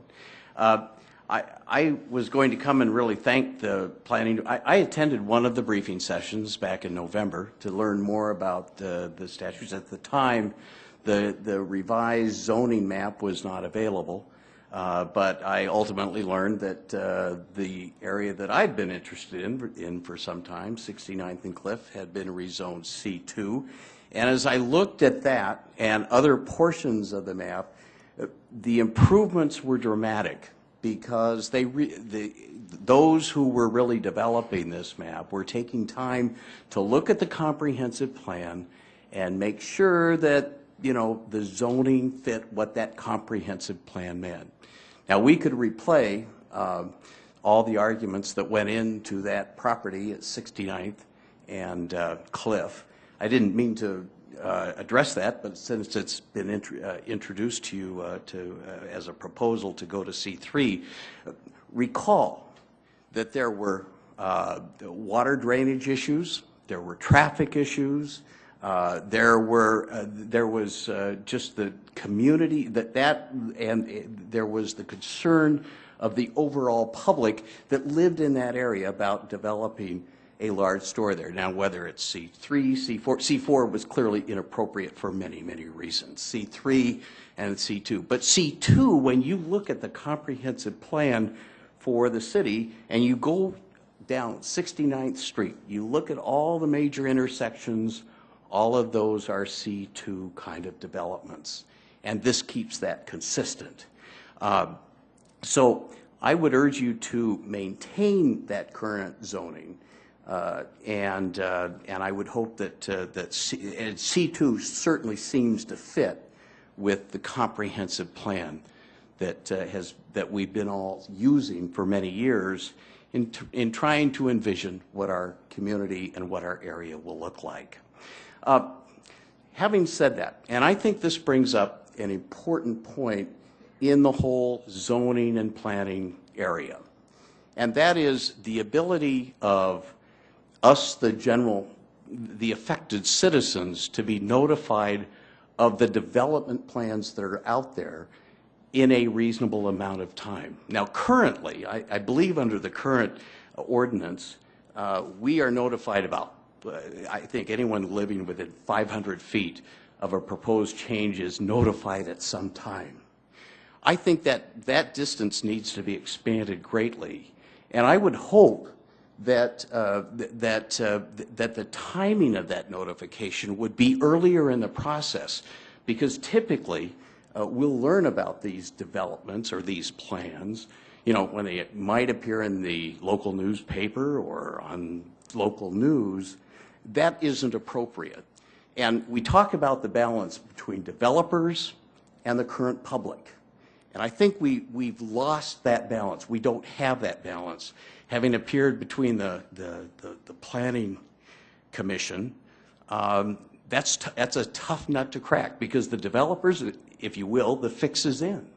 And basically public input, I don't think is given short shrift. That's my experience. And they're not listened to the way the developers have been working the system day in and day out. So that balance needs to be created. So again, keep 69th and Cliff, C2. A lot of work, a lot of studies gone into that. And also recognize the need of the public to know earlier on what the plans are out there, so that we can react in a proper and informed time. Thank you. Great, thank you, Mr. Hewitt. Questions? No, please, no outbursts. I've asked several times, please stop. Were there questions from council for Mr. Hewitt? Thank you, please come forward. Good evening. My name is Rand Misko, and I'll try to keep this brief with no history lesson or anything like that. What I'm asking here, along with several other people, is to defer your judgment, your decision on item number 18. And the reason that is, and I'm going to offer a quote here from someone here earlier, protection of the community is what zoning ordinance is all about. I live in this community, and hopefully I can be protected under that ordinance, as well as some of the other folks, or all of the other folks in this room. Under the Shaping Places initiative, and with the current announcement of the development of some large retail stores, the area of 85th in Minnesota, which is where I live, apparently things have come together, and it will potentially put the ability to build a large big box store directly adjacent to a residential area. And some of us believe that that residential area is not understood as a residential area because it's not zoned according to what it really is.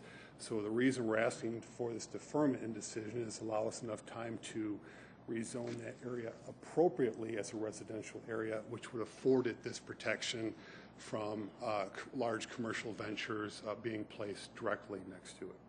So again, protection of the community is what the zoning ordinance is all about. And hopefully we can be protected by that zoning ordinance as well.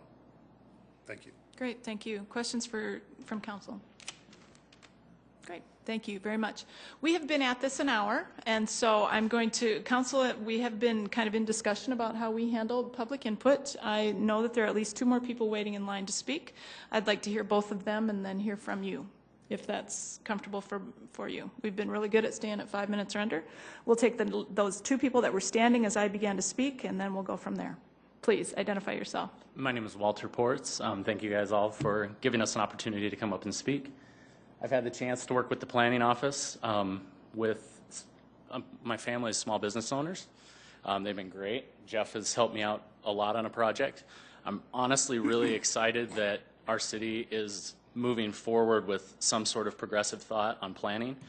I've watched over the years growing up a lot of weird changes and things done 3, 4, 5 times. I think it makes a lot of sense for us to move forward with something like this. And I'm not necessarily opposed to this particular project at all. I also happen to live in the neighborhood of 85th and Minnesota. Definitely feel conflicted about this. It is fairly new to me. I was down at their office last year working on some things for my folks, and you know, once I was done with that, I kind of put the blinders on and didn't pay a lot of attention. This might be a perfect project for us. In my view, maybe even not progressive enough. I understand that it will affect both my family situation in my own household and our commercial operations, very small operation on the west side of town. I agree with most of the people who have said that putting it off 2 or 3 weeks for some of us to just take a little bit more of a look at it wouldn't be a terrible thing. Like I said, if it affects me negatively and it's better for the city, I'm okay with it. But it is fairly new to me, unfortunately, and I would really like to have that couple of weeks to look at how it's going to affect both things, both my child's school, which is very close to this new proposed development, and also, you know, the commercial business we have. So I would hope you guys would take that into consideration. There's a lot of us out here, and a lot of us feeling a little worked up on some level. And Jeff, I've been a pain in your butt a couple of times. You know, I love that you guys have let us come with input. Let us talk to them. Just give us a couple weeks to make a few more decisions, just because be a little more educated about it before it goes through, so we can raise any potential problems. Great. Thank you guys for your time. Thank you. Any questions from council? Thank you so much. Please come forward. Diane Hoovey. I live at 812 Southwest Avenue. Been before you, 3 of you people before. 2 of you are here. It's good to see you, Kermit Staggers. You were wanting the sleeping dog Rose, and it has Rose tonight. You were worried about the last meeting that you didn't get enough input, and I'm glad to see these people come now to give you some input. Thank you for your time as a councilman. I need to let you know that whatever you do in my house, you don't have room to wiggle anymore. I live right on Sanford's land. I am now institutionalized all the way around me. So these rules, whatever they are, has to make sure I'm protected as a citizen, because they are literally on my land, and they would like it, I'm sure. So my neighbors were forced. Were they forced to leave, or were they driven? They were driven because they didn't want to be there anymore. They didn't like what was going on, and they sold their properties to Sanford.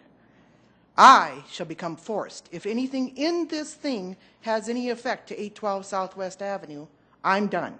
Then I'm required to leave, or are they required to stay a certain distance? I've been told they're going to be required to follow some things, but the last zoning time, they didn't even put before you a proposal. They got the land, pushed the homes in, and we don't even know what they're going to build there as a community. The one thing I had asked this community to look at, and you, Kenny Anderson, Kermit Staggers, was instead of us having to say, no, we do not want to be rezoned, and we had to put that before you in a certain deadline time, or we got rezoned and we owned the land, why didn't you put that in this 115-page redoing and put it to yes? If you own it, you don't rezone it unless that owner says yes.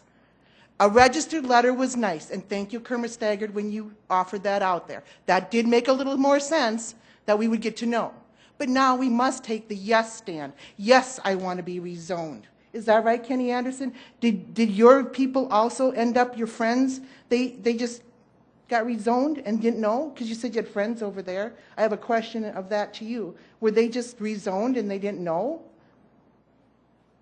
Please, just finish with your testimony, Okay, ma'am. then I would like to share my last few minutes, madam, with the lady behind me. She physically couldn't keep standing. Right, Can I understand that. That's fine. You go ahead with your 5 minutes. I'll let her have her 5 minutes, Okay. too. I understood. I saw her Okay. hand go up right as I was Okay, saying that, so okay. we're good to go. Okay. Thank you, though, for watching out for her. Is there any questions I can answer, or would Questions? you have of me? Okay. I didn't catch her name. Would you Diane repeat- Hoovey, H-U-W-E. Thank you so much, Ms. Hooley. Okay. Thank you.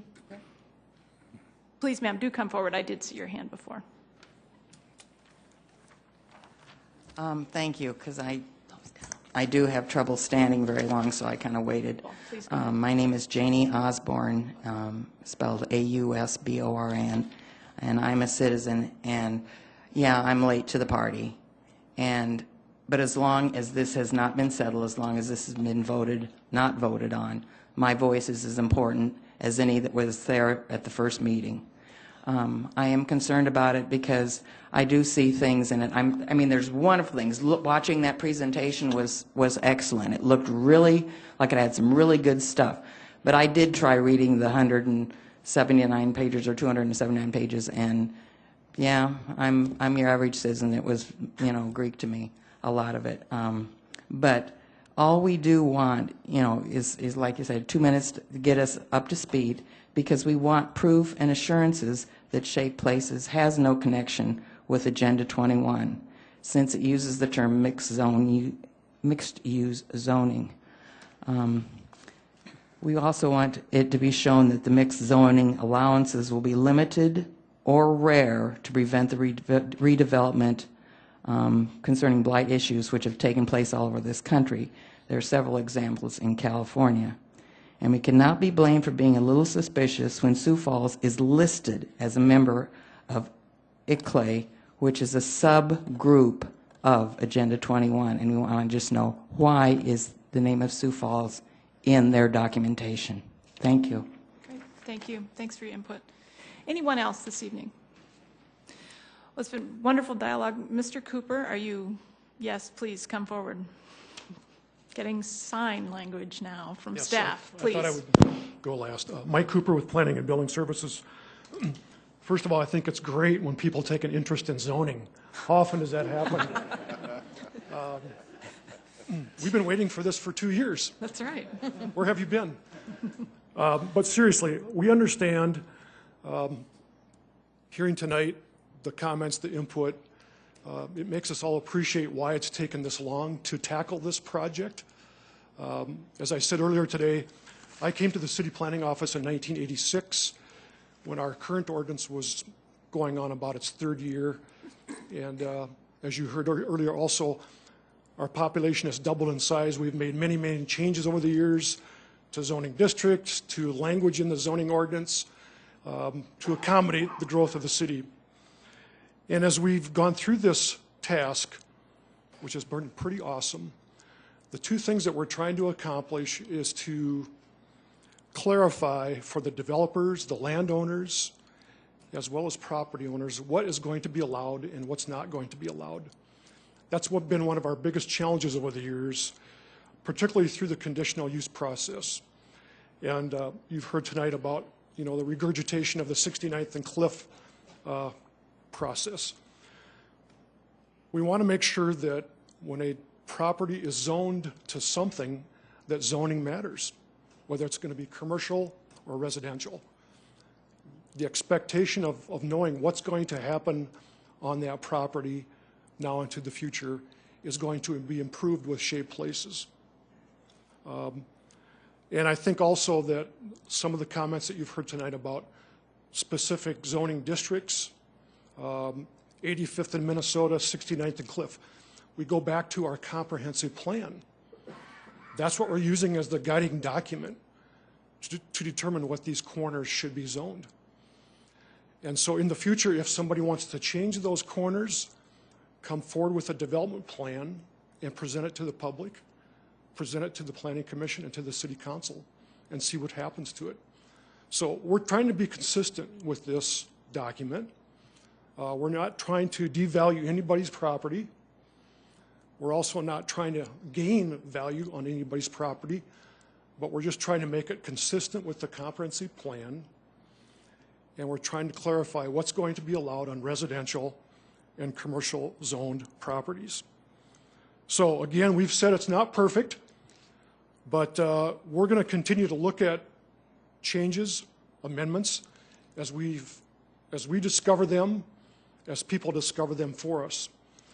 But we have a lot of stake here tonight because we have a number of development projects that are kind of pending, depending on what your vote is tonight. And so I know there's been talk about a deferral for 2 weeks or 3 weeks or whatever, but we would like, as staff and as a planning commission, for you to decide on this tonight. That would be our preference. The 85th in Minnesota, that's going to take on its own process. It's not even in the city limits yet. So that has to go through an annexation and a rezoning, at least 2 public hearings, and the earliest that would be coming to you would be May 7th, if you approve Shaped Places tonight. That would be the earliest. So there's going to be almost 2 months of chance for review of that specific development. And again, I think as we've talked to people on one-on-one, on small groups, once we've gone through the ordinance with them, in most cases we've been able to answer their questions or their concerns. The last comment that you heard from the public in terms of, no, there's nothing in Shaped Places that says somebody else can rezone your land for you. That's not in there. You have to get permission, we have to get permission from you to rezone your property. We've gone through with the council on changing the notification process. So we've done a lot of good things even over the last year, and this is kind of the culmination of what we'd like to see move forward. So we know there's going to be questions along the way, and we're ready to answer them in the future, but respectfully, we're asking if we could get positive action on this tonight. So thank you very much. Great. Thank you, Mr. Cooper. Any questions from council for Mr. Cooper? Councilor Anderson? Yes, Mr. Cooper. Sure. You know, we talk about there's developments that are waiting for us to pass this. Why haven't those developments already started the process as far as what our zoning is at this time? Some of them have. One of the items that's on your agenda tonight out on West 12th Street and T. Ellis Road with the Cherry Lake Preserve, that's already started. But again, it's based on the residential portion is going ahead first, but the commercial mixed-use portion is waiting until Shaped Places is decided. That's one example. Okay, and if I may, what will happen if we pass this ordinance and there's appeals to whatever development is happening? What options do citizens have to appeal those developments? Those appeals will come to the city staff. We'll take them forward.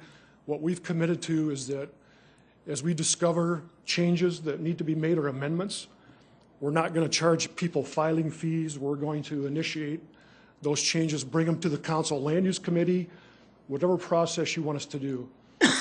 Because we know that there will be some situations that, you know, again, we've said, we've admitted we're not perfect. There is no perfect ordinance. The same way there wasn't back in 1983 when we tried to do this the last time around. Okay. Thank you. Just one more. Go ahead. I guess so. You're saying most of these projects are already in the tube? No, not most of them, no. Some of them are? Yeah. Okay. Deferring this for 2 weeks till April 2nd, how would that affect any other developments that you may have in plans right now? We have a proposed change that we're considering to Dolly Farm Village that would be deferred. Obviously, the one that's being considered at 85th in Minnesota would be deferred. those are two big examples right there. Okay, that would be the northwest corner of 85th and The Minnesota. proposed Walmart site would have to Correct. be deferred another month. Because we want to make it very clear Yep. that the southwest corner of 85th and Minnesota is completely separate from Sioux Falls at this time.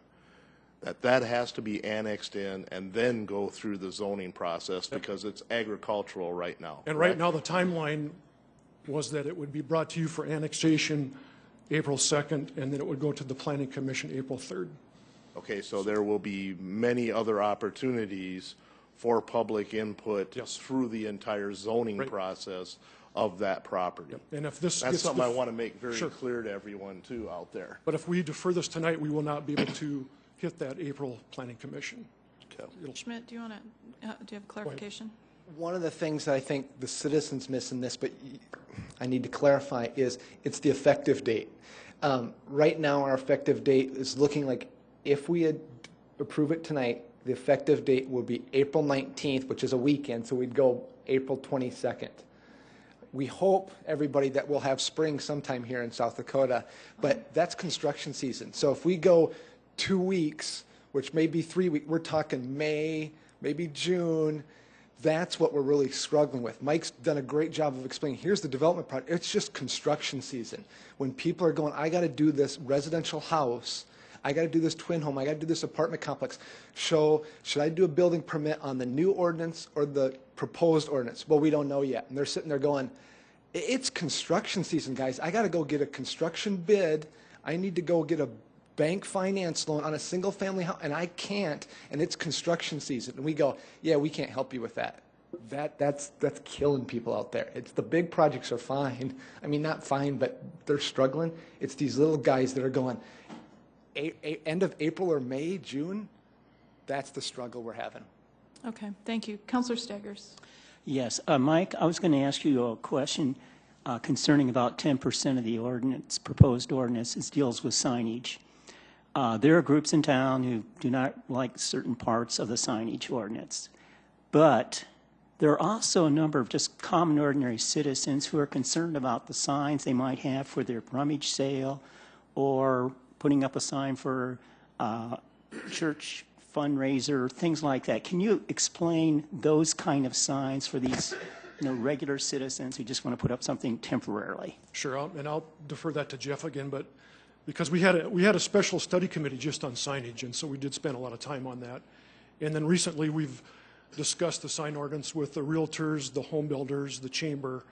But specifically to your question, I'll defer that one to Jeff about what people can do on their property. Thank you, Councilmember Staggers. If Jason's able to get it, we have the March 5th planning city council where we discussed this at the first reading. But in the 2 years of discussion just on sign codes, we went back and forth on whether or not you should have temporary boulevard signs. That's what you were really referring to, if I'm clear. And temporary boulevard signs, thank you, Jason, very good job, is on the left-hand side. Between your sidewalk and curb, who gets to use that right-of-way? Currently, the existing law says you do not get to put anything within the temporary boulevard. Including political signs, is that right? Including political boulevard signs.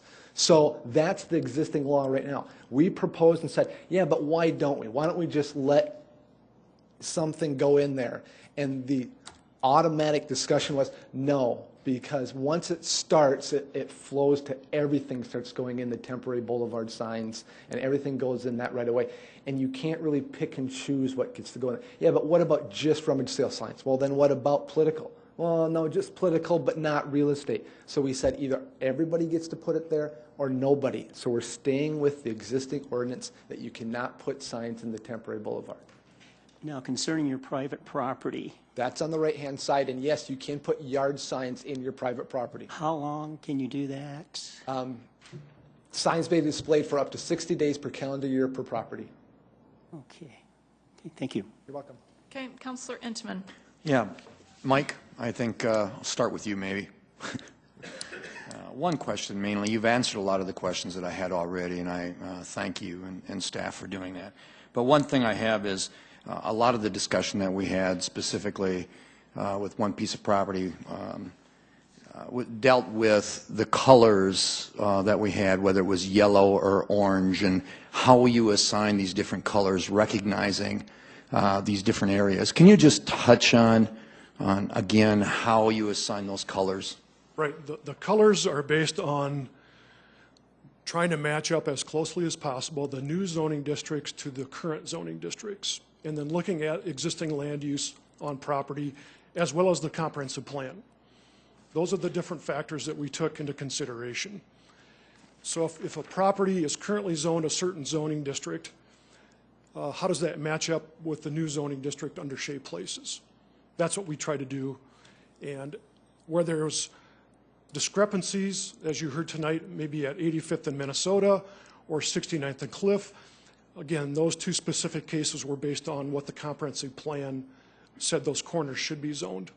But in terms of the residential zoning, primarily, the colors were based on, if you currently have a subdivision that's zoned RS2 or RD for single-family twin homes, then we said, okay, let's put that same zoning designation under shade places. Okay. And if people want to change that in the future, again, we'll come back and we can make modifications. Great, thank you. But that was the process that we tried to go through to be fair to everybody. Thank you. Any other questions from council? Councilor Karski? Mr. Cooper, if you don't mind. Can't get away that You easy. made a couple comments tonight that I just want to, maybe a little clarification on. You said that we need your permission to change your zoning. But at 69th and Cliff, we are doing that. We are changing their zoning from C4 to C2. In fact, with the shade places, we're doing that in a lot of parts of town. We have a proposed amendment where the people that are living in that property to the north of 85th Street and to the west of Minnesota Avenue, that's all RD, which means you could have twin homes there. We're going to be looking at changing that to all strictly residential, where you can only have single family. And we're not asking anybody their permission to do this. How does that fit in with what we're doing here? Right. The testimony that we heard tonight, specifically around the Sanford Hospital area, in the past, when the hospitals came in with a proposed rezoning, we said, it would be a lot cleaner and clearer if we would square off these zoning boundaries instead of gerrymandering them all over the place. And so where there were properties that were not currently owned by the hospitals, those were included in the petition, and the property owners were given the choice to say, no, I don't want to be part of the rezoning. So what we're hearing tonight is that the reverse should be that the hospitals, in this case, would only come in initially with what they own, and then the other property owners could say, yes, they want to join in that rezoning or they don't. And so that, with shade places, that process is going to be allowed. It's not going to change one way or the other. So I think that was the specific example that you heard tonight. In regards to the northwest side of 85th and Minnesota, it sounds like that's an amendment that's going to be initiated by the council tonight, and that's based on input from the property owners at a neighborhood meeting. But that's as far as I understand it. So, but we haven't physically notified anybody or asked, And that certainly could be done as part of the process. If I own a house there and we change it right now, if I own a house there and I want to change it to a duplex, I could do that. But if we change this, I can only have a single family. Is that correct? That's correct. Okay. Yeah. And then kind of going back to 69th and Cliff. Currently, if they wanted to build anything there under the current, prior to shade places, they have to have a conditional use permit if it exceeds what? 15,000 square foot. Okay. And specifically to that one, our recommendation for what is being presented tonight was based on the comprehensive plan and the discussion that we heard from the council during the last proposal for the Walmart store there. So we're really not taking anything away from 69th and Cliff, because all they can do without permission is that same That's correct. amount of square footage. Now, And if the they wanted last to do thing- something more than that, then they would come through with a rezoning proposal. Okay. And then the last thing, if you don't mind, you talked, if we're going to rezone something, you said it's going to be presented to your office, to the zoning commission, and to other groups. But I think the most probably important one that we left out is it's going to be presented to the neighbors. And that's really about what Shape Places is about, is neighborhoods. And I've looked at it, I've known about it, and I know not everybody has probably had to study it like we have, but it really is about neighborhoods. And I appreciate that. Thank you. It is. That's a good point. Good, thank you. Any other questions from council? Thank you. Thank you, Mr. Cooper. All right, I'm looking for motions, conversation. Where are we headed? Councilor Rothing. I'd like to move approval of the, of item number 18. I have a motion to approve. Do I have a second? Second. I have a motion to approve and a second from Councilor Entman. Discussion. Councilor Staggers. Yes, Madam Chair, I have an amendment for the proposed ordinance. We're going to have a picture here also, too.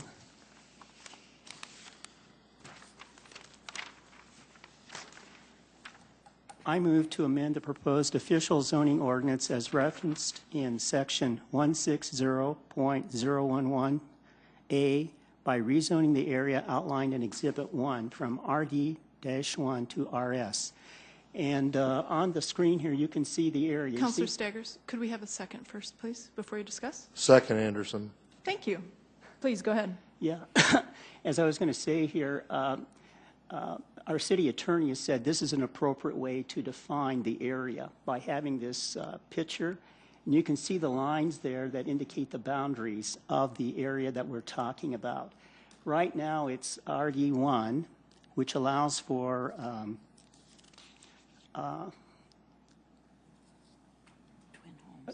housing other than single-family dwellings, and this moves it now to single-family dwellings. Shape Sioux Falls is not a perfect ordinance, and rarely do we pass ordinances that are perfect. This amendment is designed to eliminate one imperfection in Shape Sioux Falls. Shape Sioux Falls has this area under discussion designated RD1, which allows for twin homes. But the reality is that there are only single-family homes. I can attest to that fact by having driven around the neighborhood yesterday. There are only single-family homes in this area that we have outlined here.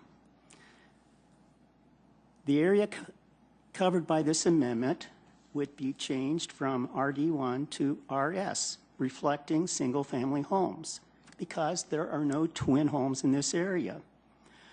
Owners of these single-family homes do not want twin homes in their neighborhood. That being the case, I urge you to support this amendment and eliminate this imperfection in Shape Sioux Falls by changing the area from RD1 to RS. Thank you, Councilor Staggers. Councilor Entman? Yeah, I concur with what Councilor Staggers says here, and the second by Councilor Anderson. I have also had an opportunity to talk with representatives from this neighborhood in depth, quite honestly. And I think this is one of those areas that the color just kind of concern people, and because it does allow for different usage, and these are single-family homes. So I do agree with this, and I think it is the right move in this case. Okay. Other questions or comments from council? Yes. Yes, Councilor Rothing. I'm very concerned with this from the standpoint that, you know, we talk about people needing to know about what's going on in their neighborhood, and all of a sudden now we've got an amendment coming up here, which I can see why it's being done, but I am very, very, very concerned about every one of these people knowing what's going on with the zoning in their neighborhoods, in that neighborhood. And I just about guarantee you that every one of them doesn't know that all of a sudden now, if something happened to their house and it burned down and they wanted to put up a twin home, which they thought they could do before, and now they can't. You thought about it from that standpoint. And we're making a decision here tonight that negates that situation. And, you know, we talk about communicating to people well. Well, we're not doing it tonight, because I don't think all these people here, or all the people that were at Spirit of Joy on Sunday night, represented every one of those households there. And if we'd have brought this to them, if you know, if we'd have had somebody signing that, saying, yes, I agree with that, with rezoning it to this, I would have felt much more comfortable voting for this. I think this is a knee-jerk reaction. It's not that I'm against it. It's not going to affect anything other than gives a little more protection, except for, like I said, if one of these, I'm looking at bottom left-hand corner, that nice big lot right there in the corner, probably would fit a twin home. And if that was my house and I was the age I'm at right now and it burned down for some stupid reason and I decided a twin home was a better deal for me, now I can't do it. My neighbors changed it for me. Okay, thank you, Councilor And so I'm Councilor Aguilar. Yeah. Councilor Rolfing, I believe that many of the neighbors in that neighborhood believed that they were already RS, that they were not aware that they were RD1, and I'm going to support this amendment because I believe it's what's best for the neighborhood. Okay, any other comments from council? Councilor Staggers. Yeah, I guess I disagree a little bit with Councilor Rolfing about people in this area not knowing about this proposed change, because I'm very surprised at how many people we have here tonight, how many people were at the church on Sunday night. They actually know what's going on, and that's the reason they want this changed. May I, Councilor? Yes, absolutely, Councilor Rolfing. Are you sure that you can assure me that every one of them knows, and Councilor Staggers? I can assure you that when it comes to zoning issues, these people know more about it than That was most not time. my question. Well, no, I can't give you 100%. Okay, thank you. You know, Okay. but at the same time, We have a motion and a second. Thank you, Councilor Staggers. I appreciate the conversation. Let's vote on the amendment from Councilor Staggers to change Exhibit 1, which you have in your handout and on the screen, changing it from RD1 to RS. I have a motion and a second. Clerk will call the roll, please. Council members Aguilar? Yes. Anderson? Yes. Entenmann? Yes. Erpenbach? Yes. Karski? No. Rolfing? No. Staggers? yes. Cast. It was passed 5-2. 5-2. I apologize. I'm not good at this counting part. All right. We now have an amended main motion. Councilor Anderson, would you like to comment or make a motion? I'd like to, even though, you know, we've been going through this a year and a half, I am going to make a motion to defer this till April 2nd. I have a motion to defer from Councilor Anderson. Do I have a second? Second. I have a motion and a second to defer. Conversation, discussion? Councilor Anderson? Number one, I just believe with, you know, I was ready to vote for this, but I still feel that there are some serious questions. We've heard a few tonight, and I just think that 2 weeks would allow the planning department to resolve those issues with the citizens that spoke tonight. Thank you, Councilor Anderson. Councilor Entenmann? You know, this is one area that I don't necessarily agree with Councilor Anderson. I do believe that we were elected by our constituents to make the best decision that we possibly can. We asked for input from staff. They've been working on this for a long, long time, and I think very diligently, and they actually have involved numerous citizen groups in their discussions and in drafting this plan. I think all of us, I think the issue before us is the shape Sioux Falls. That's what's before us. I think it was addressed already that the property on that southwest corner needs to be annexed first. And this actually does allow a venue and an avenue by which the future development of that property can be discussed and worked on also. But planning is essential if a community is to have logical growth and provide for the health, safety, and welfare of its citizens. And we are selected to make the best decisions we can with the information provided by staff and also through the dialogue that a lot of us have had with our citizens. But we also need to remember, too, that staff are our citizens. And quite honestly, it's been my experience that they don't want to pass bad laws or work on bad laws that could actually adversely affect their families. And I'm extremely pleased, as I have stated time and time again, that I believe that we have one of the finest city staffs working for us in the nation. And I feel very comfortable in working on this, and I'm going to encourage people not defer, but to in effect, pass this ordinance. Thank you. Councilor Rolfing? Yes, I would concur with what Councilor Enderman has said, and also encourage people to vote yes on this for the reason, a little different reason, and that is that everyone has said that this is a flexible, kind of a flexible situation, a flexible law. We know there are some things that are not quite right with it. Probably, laws are not completely 100% right, and everyone will be taking a look at that. You said you needed 2 weeks or 3 weeks to take a look at it. Come back, please. Come back and tell us, or tell Mike and his staff what's wrong with it, and we'll go back and fix it. But we can't. I don't think we want to hold up what's happening and what's waiting to happen in the city of Sioux Falls, so that we can do that and we can go back and fix what is wrong with it when those things are found out. But right now, we need to move forward. Thank you. Thank you, Councilor Rolfing. Just clarification from the chair. I have a motion to defer and a second.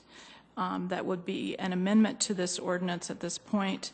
Councilor Anderson, clarify for me, did you provide a date to defer to? I said April 2nd. To April 2nd. Thank you. I apologize. Any other conversation on the amendment? Councilor Staggers. Yes, I guess waiting 14 days is very, very reasonable. And we had such a large number of people this evening saying they'd just like to look at this for another few days so they can fully understand. I think now we have people fully engaged. Before that, of course, we had various meetings and people didn't really know what was going on. But now we have more people that are aware of what's going on. They just want to have a couple more weeks. Thank you. Any other comments? Councilor Anderson? Just last, I just want to say that, in a lot of big issues that we have like this, formerly the rec center, it took a while for people to realize the impact that it was going to have on them and to get involved. And I believe that's what the case we're seeing again, and that's why I asked for the referral. But if not, if the council's ready to move forward with this, we will. Right. Thank you, Councilor Anderson. The clerk will call the roll. Again, the motion is to defer to April 2nd. Okay. Council members Aguilar? No. Anderson? Yes. Entenmann? No. Erpenbach? No. Karski? No. Rolfing? No. Staggers? Yes. That motion fails 5-2. Yes. Good job. I counted. Good job. Okay. Any other amendments to this main motion? All right. Any other discussion of the main motion? I do have a motion on the floor to pass item 18, shape places zoning ordinance. Yes, Councilor Staggers. Yes, just a few comments before we have a vote. And that is, one thing that I'm keeping in my mind is what this is really all about. This is ultimately a control document. It's a control document telling people how they can use their private property. The real question for me, and I think for many people, is Shape Sioux Falls better than what we have in ordinance right now?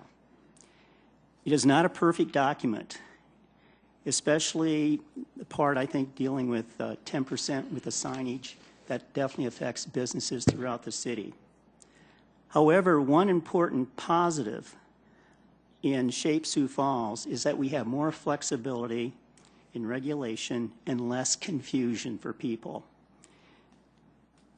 compared to what we have right now. Primarily because of the flexible nature of Shape Sioux Falls, with its less confusion, I will be voting for this ordinance. Thank you, Councilor Staggers. Councilor Anderson? Yes, I want to speak to staff first. Mike, Jeff, Sam, I think you guys have done yeoman work on this, piece of legislation, and I feel it will be better for Sioux Falls. There are some concerns I have, but we'll keep a very close eye on those, and especially for those out there that are concerned about your properties, speak up. You'll have the opportunity to speak up when developments happen. So with that, I am going to support passing this legislation. Great, thank you, Councilor Anderson. Any other comments? Seeing none, remind you that the main motion has been amended, and we are voting on item 18 to pass Shaped Places zoning ordinance. Clerk will call the roll, please. Council members Aguilar? Yes. Anderson? Yes. Entenmann? Yes. Erpenbach? Yes. Karski? Yes. Rolfing? Yes. Staggers? Yes. Passes 7-0. Thank you, ladies and gentlemen. This group will recess for 5 minutes to allow folks that would like to leave to do so in a quiet way, and council has a 5-minute break. Thank you. Boy, you do good.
resume in 1 minute. The council will resume in 1 minute, please.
I call this meeting back to order, please. If you're headed out, please do so quietly. Thanks for coming.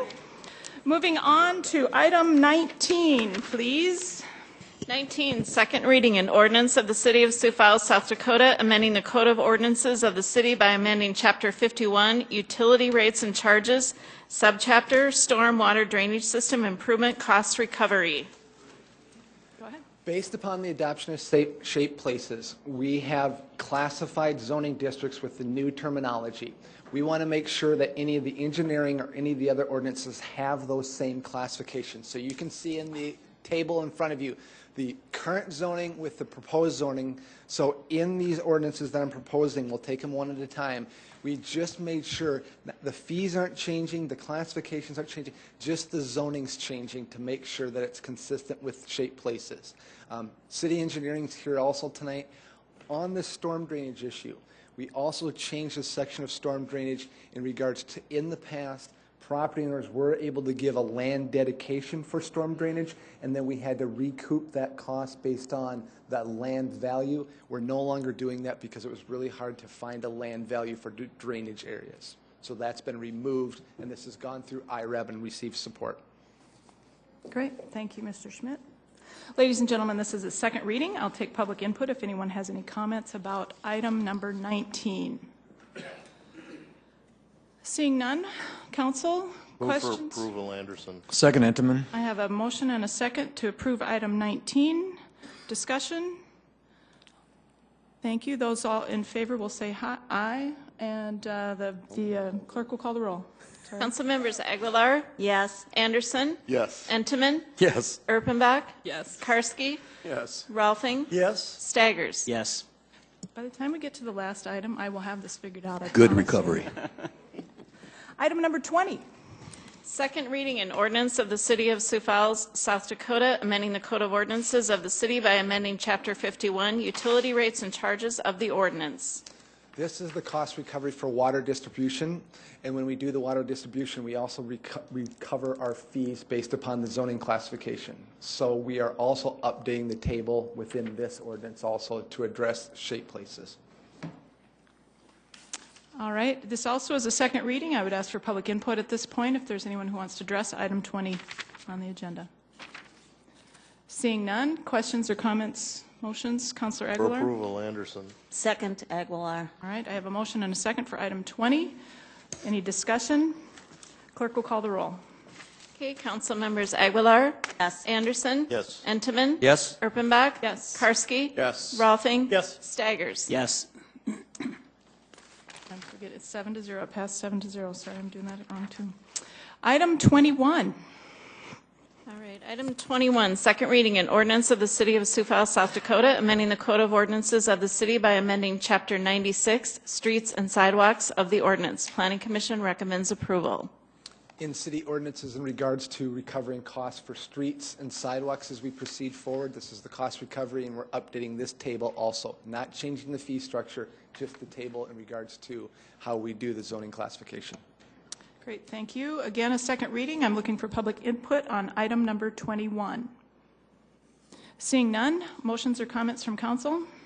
Move to approve, Entman. Second, Rolfing. I have a motion and a second for item 21. Discussion?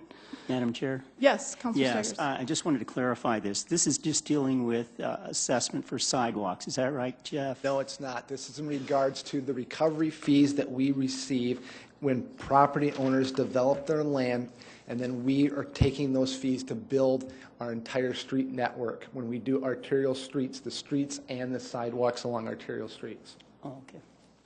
Okay, any other questions? Okay, I have a motion and a second on the table for item 21. Clerk will call the roll, please. Council members Aguilar? Yes. Anderson? Yes. Entman? Yes. Erpenbach? Yes. Karski? Yes. Rolfing? Yes. Staggers? Yes. That passes 7-0. Item 22. First reading, an ordinance of the City of Sioux Falls, South Dakota, amending the Code of Ordinances of the city by amending Chapter 37, Taxation of the Ordinance. In the downtown area, there's a business improvement district. We're also updating this zoning classification. Currently, there's a classification for RD and RS1 and RS2. It's just being amended to include the 3 zoning classifications that you have in front of you, RA1, RA2, and RA3, as seen in shaped places. Thank you, Jeff. This is a first reading. There's no public input, but I would look for questions or motions from council to set the hearing date. Move to approve, Entman. I have a Second, Anderson. motion and a second on the floor. Any discussion? Clerk will call the roll, please. Council members Aguilar? Yes. Anderson? Yes. Entman? Yes. Erpenbach? Yes. Karski? Yes. Rolfing? Yes. Staggers? Yes. Passes 7-0. Item 23. First reading, an ordinance of the City of Sioux Falls, South Dakota, rezoning property at 7100 West Songbird Street from the RS2 Residential District to the RD1 Residential District, petition number 2013-0203, and amending the official zoning map of the City of Sioux Falls. Planning Commission recommends approval. Jeff? This is an excellent example of why we just pass shaped places. You will have public testimony at second reading on this. This is at 5th and La Mesa, out of the northwest part of town. It's an empty, vacant lot, currently zoned single family, that he has a right to build a twin home on, but he's requesting to rezone it to RD1 to build a twin home because zoning should matter. The neighbors should know that it's RD for twin home. He went through the Planning Commission discussion, and the neighbors are opposed to a twin home there, but they didn't have to argue about, yeah, but this is only a conditional use.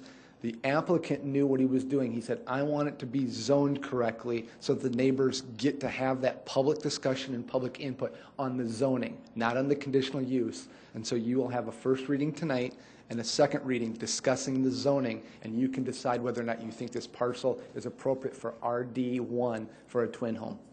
Great, thank you. This is a first reading, and we are setting a hearing date, so no public input at this time. Questions or comments from council? Council Karski? Jeff, on this property, it's a big lot when you compare it to the neighborhood. Yes, it Look at is. the map. It is 0.61 acres, so. Okay.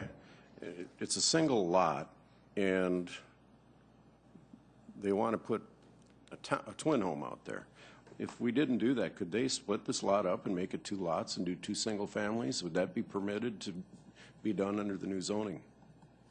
In the RS right now, yes. Correct.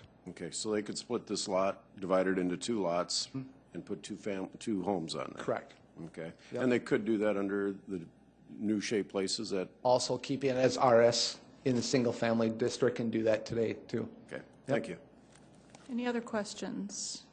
Looking for a motion to set the hearing for Tuesday, April 2nd. So move, Anderson. Second, Rolfing. I have a motion and a second. Any discussion? Clerk, call the roll, please. Council members Aguilar? Yes. Anderson? Yes. Entman? Yes. Erpenbach? Yes. Karski? Yes. Rolfing? Yes. Staggers? Yes. Item 23 passes 7-0. Item 24. First reading, an ordinance of the City of Sioux Falls, South Dakota, rezoning property at the northwest corner of West 12th Street and North Ellis Road from the A1 Agricultural District to the RS2 Residential District and RC Recreation Conservation District, petition number 2013-0206, and amending the official zoning map of the City of Sioux Falls. Planning Commission recommends approval. This is in the northwest part of town also, 12th and TLS Road. We're rezoning 118 acres. We're rezoning the RS, as you see there to the north, the lake area, and the RS2, so we have 118 acres there. We are currently not zoning the northeast corner of TLS and 12th Street, as you currently see it there, 19.7 acres, because they didn't have the shaped places in place, sorry, redundancy, at that time. So again, Spencer Ruff's here today, but he can't speak at first reading. But once they knew shaped places was in effect, then they're going to bring that corner in and they'll rezone that separately. Right now, for second reading, you'll just be looking at the RC for the recreation conservation for the lake and the single-family lots. There's approximately 159 single-family lots there, and you can see this is their exhibit that they've been proposing. Thank you. Again, first reading to set a second reading and hearing. Questions or comments from council? Councilor Rolfing? Didn't we look at this one time before on a? We on annexed it. annexation. Okay, that's right. I was. This is a fine project. I'll move. Or are we setting? We're setting hearing date for April 2nd. I would move that. I have a motion and I have a second to set the hearing date for Tuesday, April 2nd for item 24. Any other discussion? Clerk will call the roll, please. Council members Aguilar? Yes. Anderson? Yes. Entenmann? Yes. Erpenbach? Yes. Karski? Yes. Rolfing? Yes. Staggers? Yes. That passes 7-0. Item 25. First reading an ordinance of the City of Sioux Falls, South Dakota, approving the release of a permanent easement located in Lot 11A of Block 11, Westwood Valley addition to the City of Sioux Falls, Minnehaha County, South Dakota. Good evening, Chad Heavey with Public Works. This permanent sump pump collection system access easement is in the Westwood Valley subdivision, which is west of the Family Wellness Center. Because of the recent right-of-way vacation, the size of the lot will be changed and a new easement will be created when this lot is replatted. Okay, questions for Chad? First reading again, setting a hearing for Tuesday, April 9th. Do I have a motion from council? Move to set the date, Entenmann. Second, Karski. I have a motion and a second. Discussion? Clerk will call the roll, please. Council members Aguilar? Yes. Anderson? Yes. Entenmann? Yes. Erpenbach? Yes. Karski? Yes. Rolfing? Yes. Staggers? Yes. Passes 7-0. Item 26. First reading an ordinance of the City of Sioux Falls, South Dakota, approving the release of permanent utility easements located in lots 15 and 16, Block 12, Westwood Valley addition to the City of Sioux Falls, Minnehaha County, South Dakota. These lots are also in Westwood Valley. Because of the recent right-of-way vacation, the size of these lots will be changed and the new easements will be created when these lots are replatted. Okay, again, a first reading, setting a hearing date for Tuesday, April 9th. Move to set Questions? the hearing date in. I'm sorry. Second, Anderson. I have a motion and a second. Is there discussion or questions? That's okay. All right, clerk will call the roll, please. Council members Aguilar? Yes. Anderson? Yes. Entenmann? Yes. Erpenbach? Yes. Karski? Yes. Rolfing? Yes. Staggers? Yes. Passes 7-0. Item 27. First reading an ordinance of the City of Sioux Falls, South Dakota, approving the release of permanent easements located in lots 6A and 7A, Block 11, Westwood Valley addition to the City of Sioux Falls, Minnehaha County, South Dakota. Once again, these lots are also in the Westwood Valley addition. One of them is a sump pump collection system access easement, and one is a permanent utility easement. Once again, these lots, the sizes will change, and these easements will be created when the lots are replatted. All right, good. Just to remind us, Chad, because there are folks who are watching tonight that maybe didn't see us do this, why did we change the size of the lots? Will you remind us of that? Because of, during the development of this land, there had to be some modifications to the lot layout. So then it created Brook Drive, if I back up here, was a collector street, then it was downsized to a local street. Thus, the right-of-way requirements went from 80 feet down to 60 feet. And so now this 20 feet will get added back into the developable land. He'll replat the lots and then create the new easements. Great, thank you for that. You're welcome. All right, we're on item 27. Yes, Councilor Staggers, go ahead. Question. Yeah. They're going to replat. Are they going to be charged fees for replatting? No. Okay. It's got to make you happy. Yeah, it did make me pretty happy. All right. Yeah. The mayor's gone, and we're all just crazy at this point. Thank you, Councilor Staggers. Thank you, Chad. Again, we're at a first reading on item 27. I'm looking to set a hearing for April 9th. Do I have a motion? We'll move to do that for April 9th, yes. Motion Karski. from Karski, Second second from Anderson. Any discussion? Clerk will call the roll, please. Council members Aguilar. Yes. Anderson. Yes. Entenmann. Yes. Erpenbach. Yes. Karski. Yes. Rolfing. Yes. Staggers. Yes. Passes 7-0. Item 28. First reading an ordinance of the City of Sioux Falls, South Dakota, approving the release of permanent utility easements located in Lot 1A, 2A, 3A, 4A, 5A, 6A, and 14A of Block 11, Westwood Valley addition to the City of Sioux Falls, Minnehaha County, South Dakota.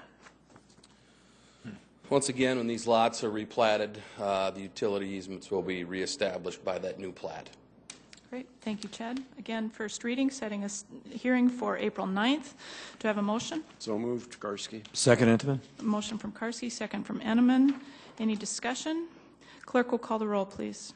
Council members Aguilar. Yes. Anderson. Yes. Entenmann. Yes. Erpenbach. Yes. Karski. Yes. Rolfing. Yes. Staggers. Yes. Passes 7-0. Thank you. Item 29. First reading an ordinance of the City of Sioux Falls, South Dakota, approving the release of permanent utility easements located in Lot 15 of Block 1, Westwood Valley addition to the City of Sioux Falls, and in Lot 2 of Block 12, Westwood Valley addition to the City of Sioux Falls, Minnehaha County, South Dakota. These permanent utility easements will be reestablished when the land is replatted. Great. Thank you. Again, looking to set a hearing date for Tuesday, April 9th. Move to set the hearing date, Entenmann. Second, Anderson. I have a motion and a second. Discussion? Clerk will call the roll, please. Council members Aguilar. Yes. Anderson. Yes. Entenmann. Yes. Erpenbach. Yes. Karski. Yes. Rolfing. Yes. Staggers. Yes. Passes 7-0. Item 30, please. A resolution of the City of Sioux Falls approving the preliminary plan of Cherry Lake Reserve Addition. Planning Commission recommends approval. This is the resolution that you approve or not approve for the preliminary subdivision plan of the entire subdivision out at Cherry Lake Reserve. It's in the northwest corner of T. Ellis and 12th Street, and it lays out the lot and block layout and the street layout, the utilities in a preliminary fashion, so that, again, the city engineers can start addressing getting principal engineering out there for storm sewer, for water, for sanitary sewer, and for getting water and the street utilities addressed. This is the typical fashion that we take care of when we know what zoning is going to be and the lot and block layout, so that we know the correct pipe sizes to address. Thank you. This is a resolution, and so we would ask if there were public input on item 30. Anyone like to speak on item 30? If you would like to, Mr. Ruff, you certainly can. It's been a long day for all of us, so I'll make it short. I thank you for approving Shape Places, allow this project to move forward. It's a very exciting project for me to work on, and for the Van Buskert's company, and for the owner of the property, Jim Sukup. He's had a dream since he started the sand and gravel operation out there to create a very unique addition to the City of Sioux Falls. And we look forward to seeing it come into being. So thank you. Great, thank you. Any questions from council for Mr. Ruff? Thank you. Anyone else for public input on item 30? Please come forward and identify yourself. My name is Richard Cotton, and I live on the south side of South Dakota Highway 42. I'll make it short. I don't think this is the right place to dispute anything. I'm for the development, and I'm not sure exactly what you guys are voting for, but I do have a couple concerns I'd like to bring to your attention. That's pretty much the speed limit on Highway 42 is 65 currently through that stretch. You know, it's a pretty substantial speed if you're going to be adding 160 houses to that area. I'm sorry, 159 lots. I talked to Scott Jansen, the state traffic engineer, since it is a state highway, and there was a a study done from 2010 which shows that there's 5,000 cars that travel that stretch of road every day, and that calculates to approximately 700 cars within a half hour during rush hour traffic. I currently live on the south side, so I'm taking a right to go into town, but if you have a development on the other side and there's going to be people wanting to take a left, it's going to be a pretty good feat to get on that road with that amount of traffic. I also spoke to a couple other people at the state. They said it may be possible for an additional lane to be added to accommodate the other houses on there. I do not see in this plan any room for an additional turn lane, possibly something along those lines, which leads me into my second concern is water drainage. There's quite a bit of issues with water drainage on the south side of Highway 42. I did speak with Steve Van Buskirk, and I got the preliminary drainage plan, and most of the issues looked like they've been taken care of. Although on my property, it does show that there will be 3 acres of runoff that will be coming from the north to the south, and it will be running under Highway 42 onto my property. It shows that their preliminary plans will be giving me approximately 5 to 11 CFS, which is about 5 CFS is 2,300 gallons a minute, which is equivalent to, let's say, 1 to 2 fire hydrants running across your lawn every time that it rains. Right now, I set up my property where I can accommodate what I have. If there is any more runoff that I would get from this development, I would have substantial issues with my property. And from what I understand, I've dealt with the state, the county, and the township, and the water ends up being more of a civil suit. Now, let's say they would add an additional lane to the road for the speed limit issue. That would create quite a bit more runoff that I would incur, because there's a difference between agricultural land versus an additional lane, rooftops, saturated lawns, hardscapes, etc. That's all I have right now. I guess I'm going to be attending meetings, and I'm not sure which meetings I'm supposed to address these issues at, but I'm just going to keep coming up and bringing them up here, and I hope we can make a good South Dakota common sense conclusion to any problems. I guess I'm excited about the development, but any questions? Good. Thank you, Mr. Cotton. You're right on in terms of speaking your mind and letting us know your concerns. That's absolutely correct. Council questions? Councilor Aguilar? Yeah. Could you point out on the map where your property is? South. It's across the Highway 42. On the other side of? Yeah. This? Right there, he's pointing it out.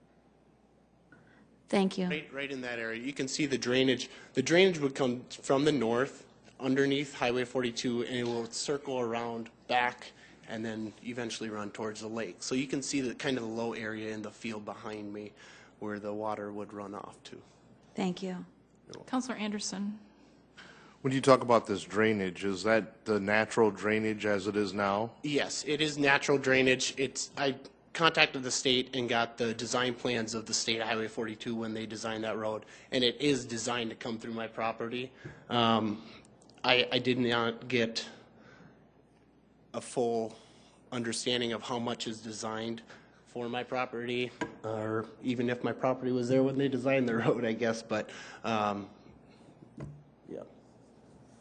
Okay. Councilor Karski? Give me some perspective on the size of your property. It is a half-acre lot. Half acre? Okay, so about a lot and a half, I approximately. believe it's 110 wide, and then the remaining would be deep. Or it's 110 deep, I don't remember. Okay, that's fine. I have an idea. Thank you. Okay. And then Councilor Entman. I do have Jeff, I've got a question, if I could ask you a question, or Mike. Hang on, Mr. Cotton. Don't go too far. Thank you. Could you just refresh us as far as what the process is and the concerns concerning traffic and also the drainage and how we're going to address these as we begin to develop this land? Sure. Tonight, what you're being asked to approve is a preliminary plan, which is the beginning point for the actual development after the annexation and zoning is approved. The next step will be to work with the developer, their engineer, their consultants on final utility drainage plans. So we will work with the applicant as well as Mr. Cotton on the drainage issue as well as the speed limit, because I think both of those we can certainly address in more detail before any construction begins on this property. Thank you, Mike. And we'll make that commitment to work with him on that. Thank you. Councilor Karski? Just curious about the two properties that are going to stay zoned, I believe agricultural in there. Is that right, Mike or Jeff? We did annex those properties into the city too. Those two are not annexed in. No. Interesting. Okay. Sam used to do the annexations. Jason does them now, so I looked at Jason to confirm. And the Van Buskirks and Sukups do not currently own those. They are working to close on those properties. But we did not annex those with the annexation. They're not part of the zoning. But when you look at their zoning or their preliminary plans, they're able to be built into the development if they are able to close on them. Interesting. But they're not part of the development right now. Thank you. Yep. They may already be in. Any other questions or comments from council? Isn't in the city. Clarification from the chair then, in terms of, just to kind of alleviate Mr. Cotton's fears, if nothing else, is that if this were to pass this evening, does he still have opportunities to be a part of this conversation? And he's clearly got concerns. Council is concerned for his property and his neighbor's property as well. Can you walk us through how that would work, please? Yes, he stays engaged. Okay, that's the easiest and simplest summary to it. What we said at Planning Commission and what we say now is it really needs to be engineered. You need to sit down, and even at this point, you take it through a level and they go, well, we've kind of engineered it, but we don't really know the final grades yet, so they don't know how much flow they're going to have off. We haven't completed this traffic study with the DOT. So right now, you're giving a preliminary approval to say, yeah, it seems to make sense, and we're trusting staff and the engineering staff to go continue to administratively look at development engineering plans, construction plans as you go through, that you're going to meet all engineering standards. So that's where we'll work with Mr. Cotton to say, we got to make sure we have the right pipe sizes in, the right water. We'll have all these things meeting today's standards. And he's referring to that already, that I know how much water's kind of coming on my property and off, but they can't send any more. And we watch that too. So we'll continue to communicate that with them. And if they start having problems, we raise those red flags. Good, great. Thank you very much. I get the feeling we're going to get to know you a little better, Mr. Cotton. Thanks for being here. Other questions or comments from council? Move to approve the resolution, Intamin. Second, Karski. Thank you. I have a motion and a second. Any other discussion from council? All right. Clerk will call the roll, please. Council members Aguilar? Yes. Anderson? Yes. Entenmann? Yes. Erpenbach? Yes. Karski? Yes. Rolfing? Yes. Staggers? Yes. That passes 7-0. Item 31. A resolution authorizing the mayor to enter into an agreement between the City of Sioux Falls and the Wagner Arboretum Society for the management of the Mary Jo Wagner Arboretum and East Sioux Falls Historic Site, including the Mabel and Judy Jasper Educational Center, the Jasper Family Gardens, and all other amenities consistent with the master plan. There should be an award for marathon waiting. Thank you very much. A lot of people would get it.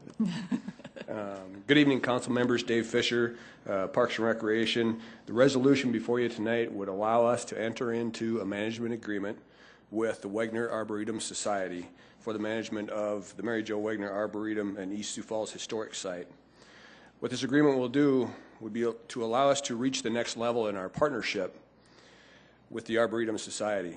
The society will move from involvement in planning and doing fundraising for development to now being able to manage the visitor services component of the area.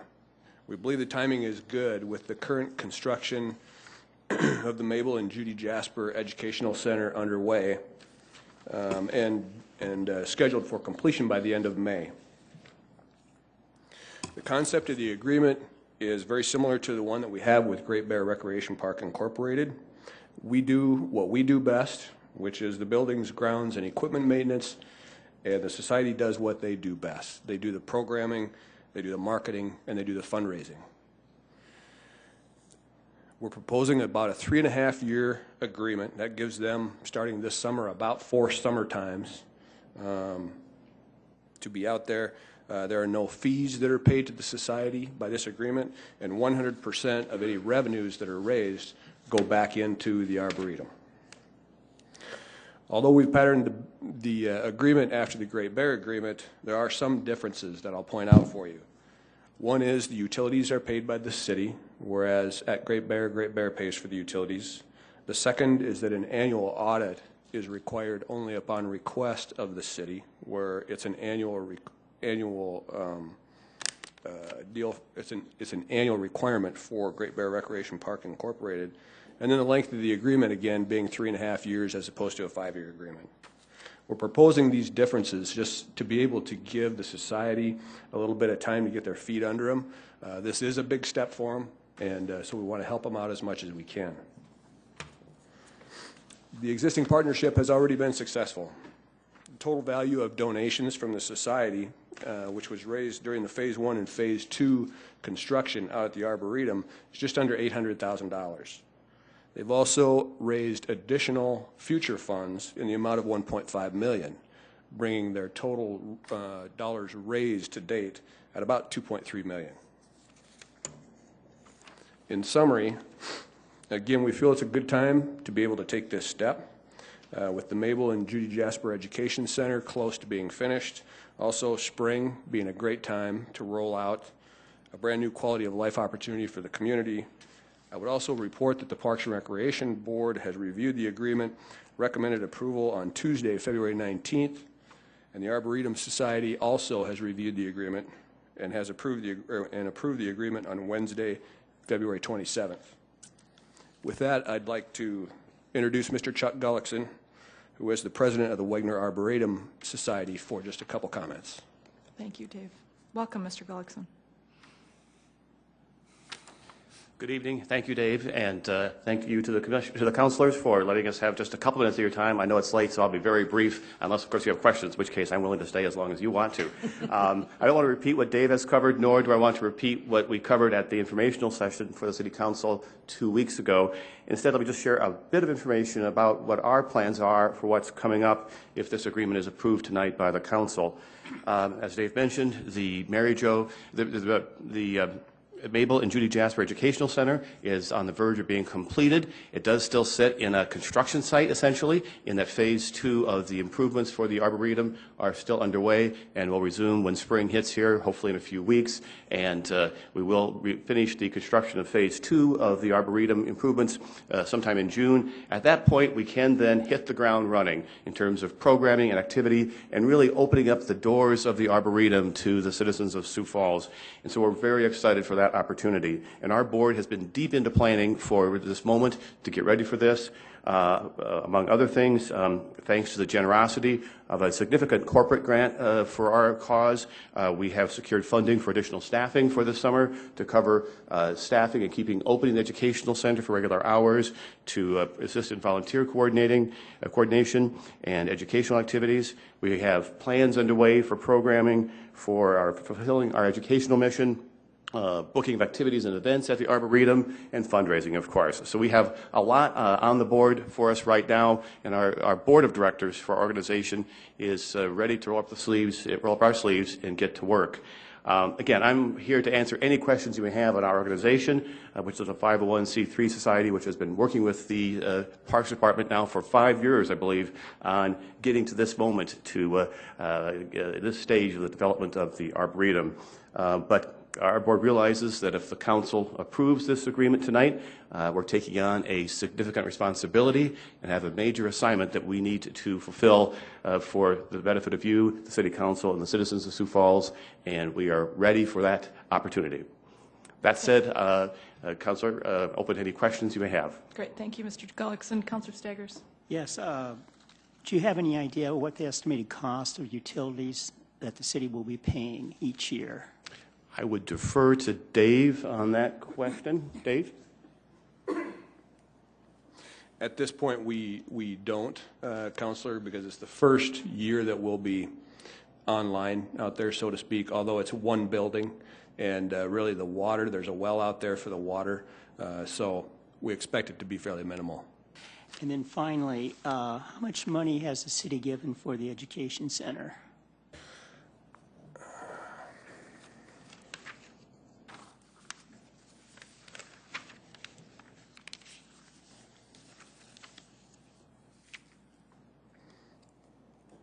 I don't know that I had the breakdown just for the education center, but okay, for the work that's been done year to date, about $1.7 million.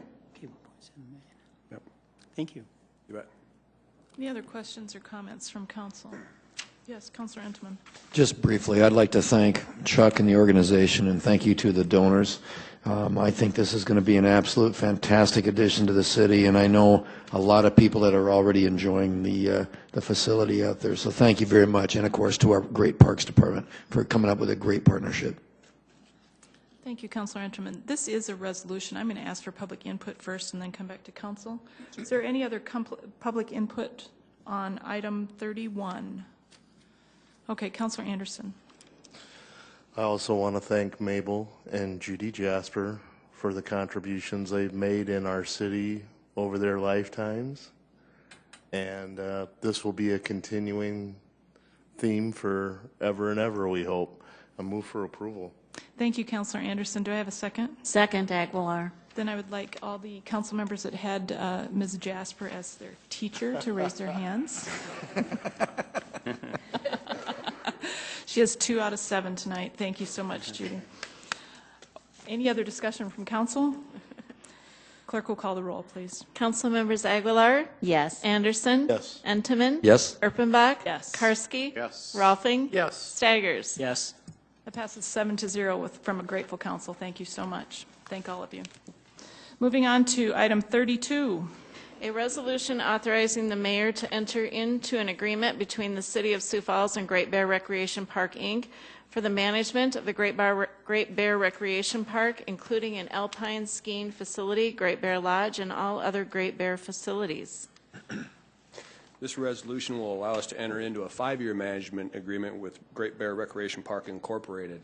It's a partnership that we've had since 1991. And the first slide that I wanted to put up there was just to kind of give you and the community as well a flavor for the trend of what's been happening at Great Bear.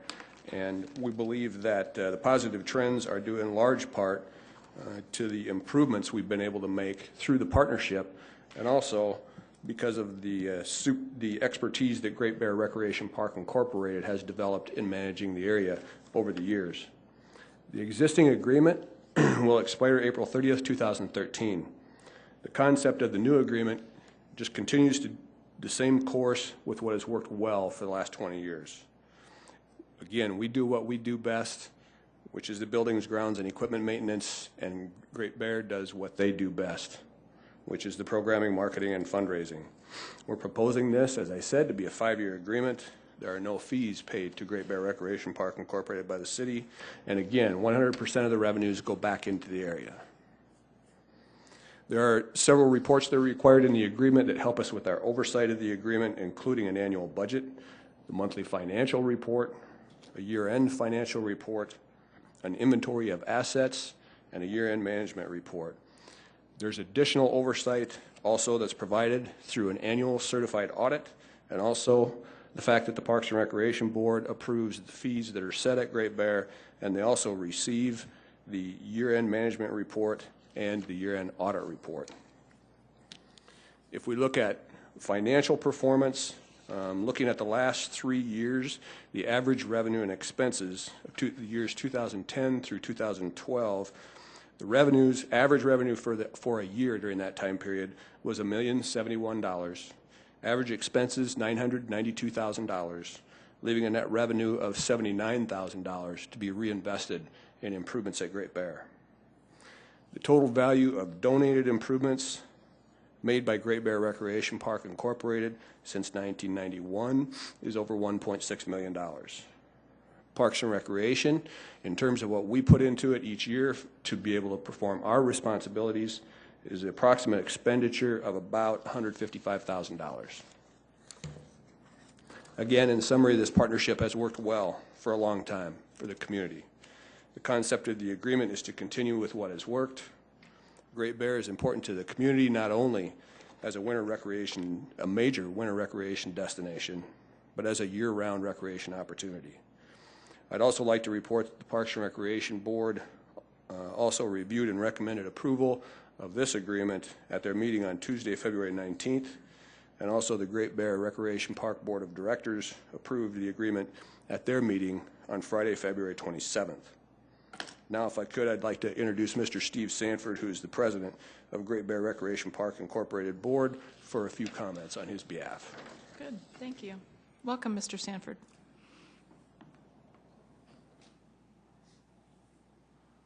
Thank you very much. I'm Steve Sanford, president of the Board of Directors of Great Bear Recreational Park, Inc. If you could just maybe advance to the next I don't want to talk very long, but I just want to show some pictures to give us some perspective. What you're looking at now is what Great Bear looked like 35 years ago this month. Essentially, it was a very small building and the city's sand pile. If you just go one more. This is what it looks like in the summer today. The very small little building on the far left was what you saw in the last picture. The rest have been added since. The largest building was added on the right in 1999. Just to give you some contrast, particularly with the first picture, this is a picture of our Easter Sunday, which is the Saturday after Christmas Day. In this past year. If you just maybe the next 2-3 pictures, just give you some sense of what it looks like today, and it's been an enormous transformation, and not without its challenges, but it's been a terrific 21 years for us. I would want to mention that we've been going in 3-year increments in terms of the contract, and we've asked this year for a 5-year renewal for a pretty specific reason, and that is we've undertaken, we're just starting to undertake a long-range plan to take what you see in the pictures and make what is now even better with broader access, more things to do, and making it truly a center for winter activity in the city. It's going to take us 5 years to get it planned and raise money and complete what we want to do. So with your permission, we'd be very privileged to continue the contract and undertake the new planning that we're just starting now. And I'd be happy to answer any questions that you have. Great, thank you, Mr. Sanford. Questions from council? Councilor Staggers. Yes, can you say something briefly about what you want to do in the next 5 years to make improvements out there? Briefly?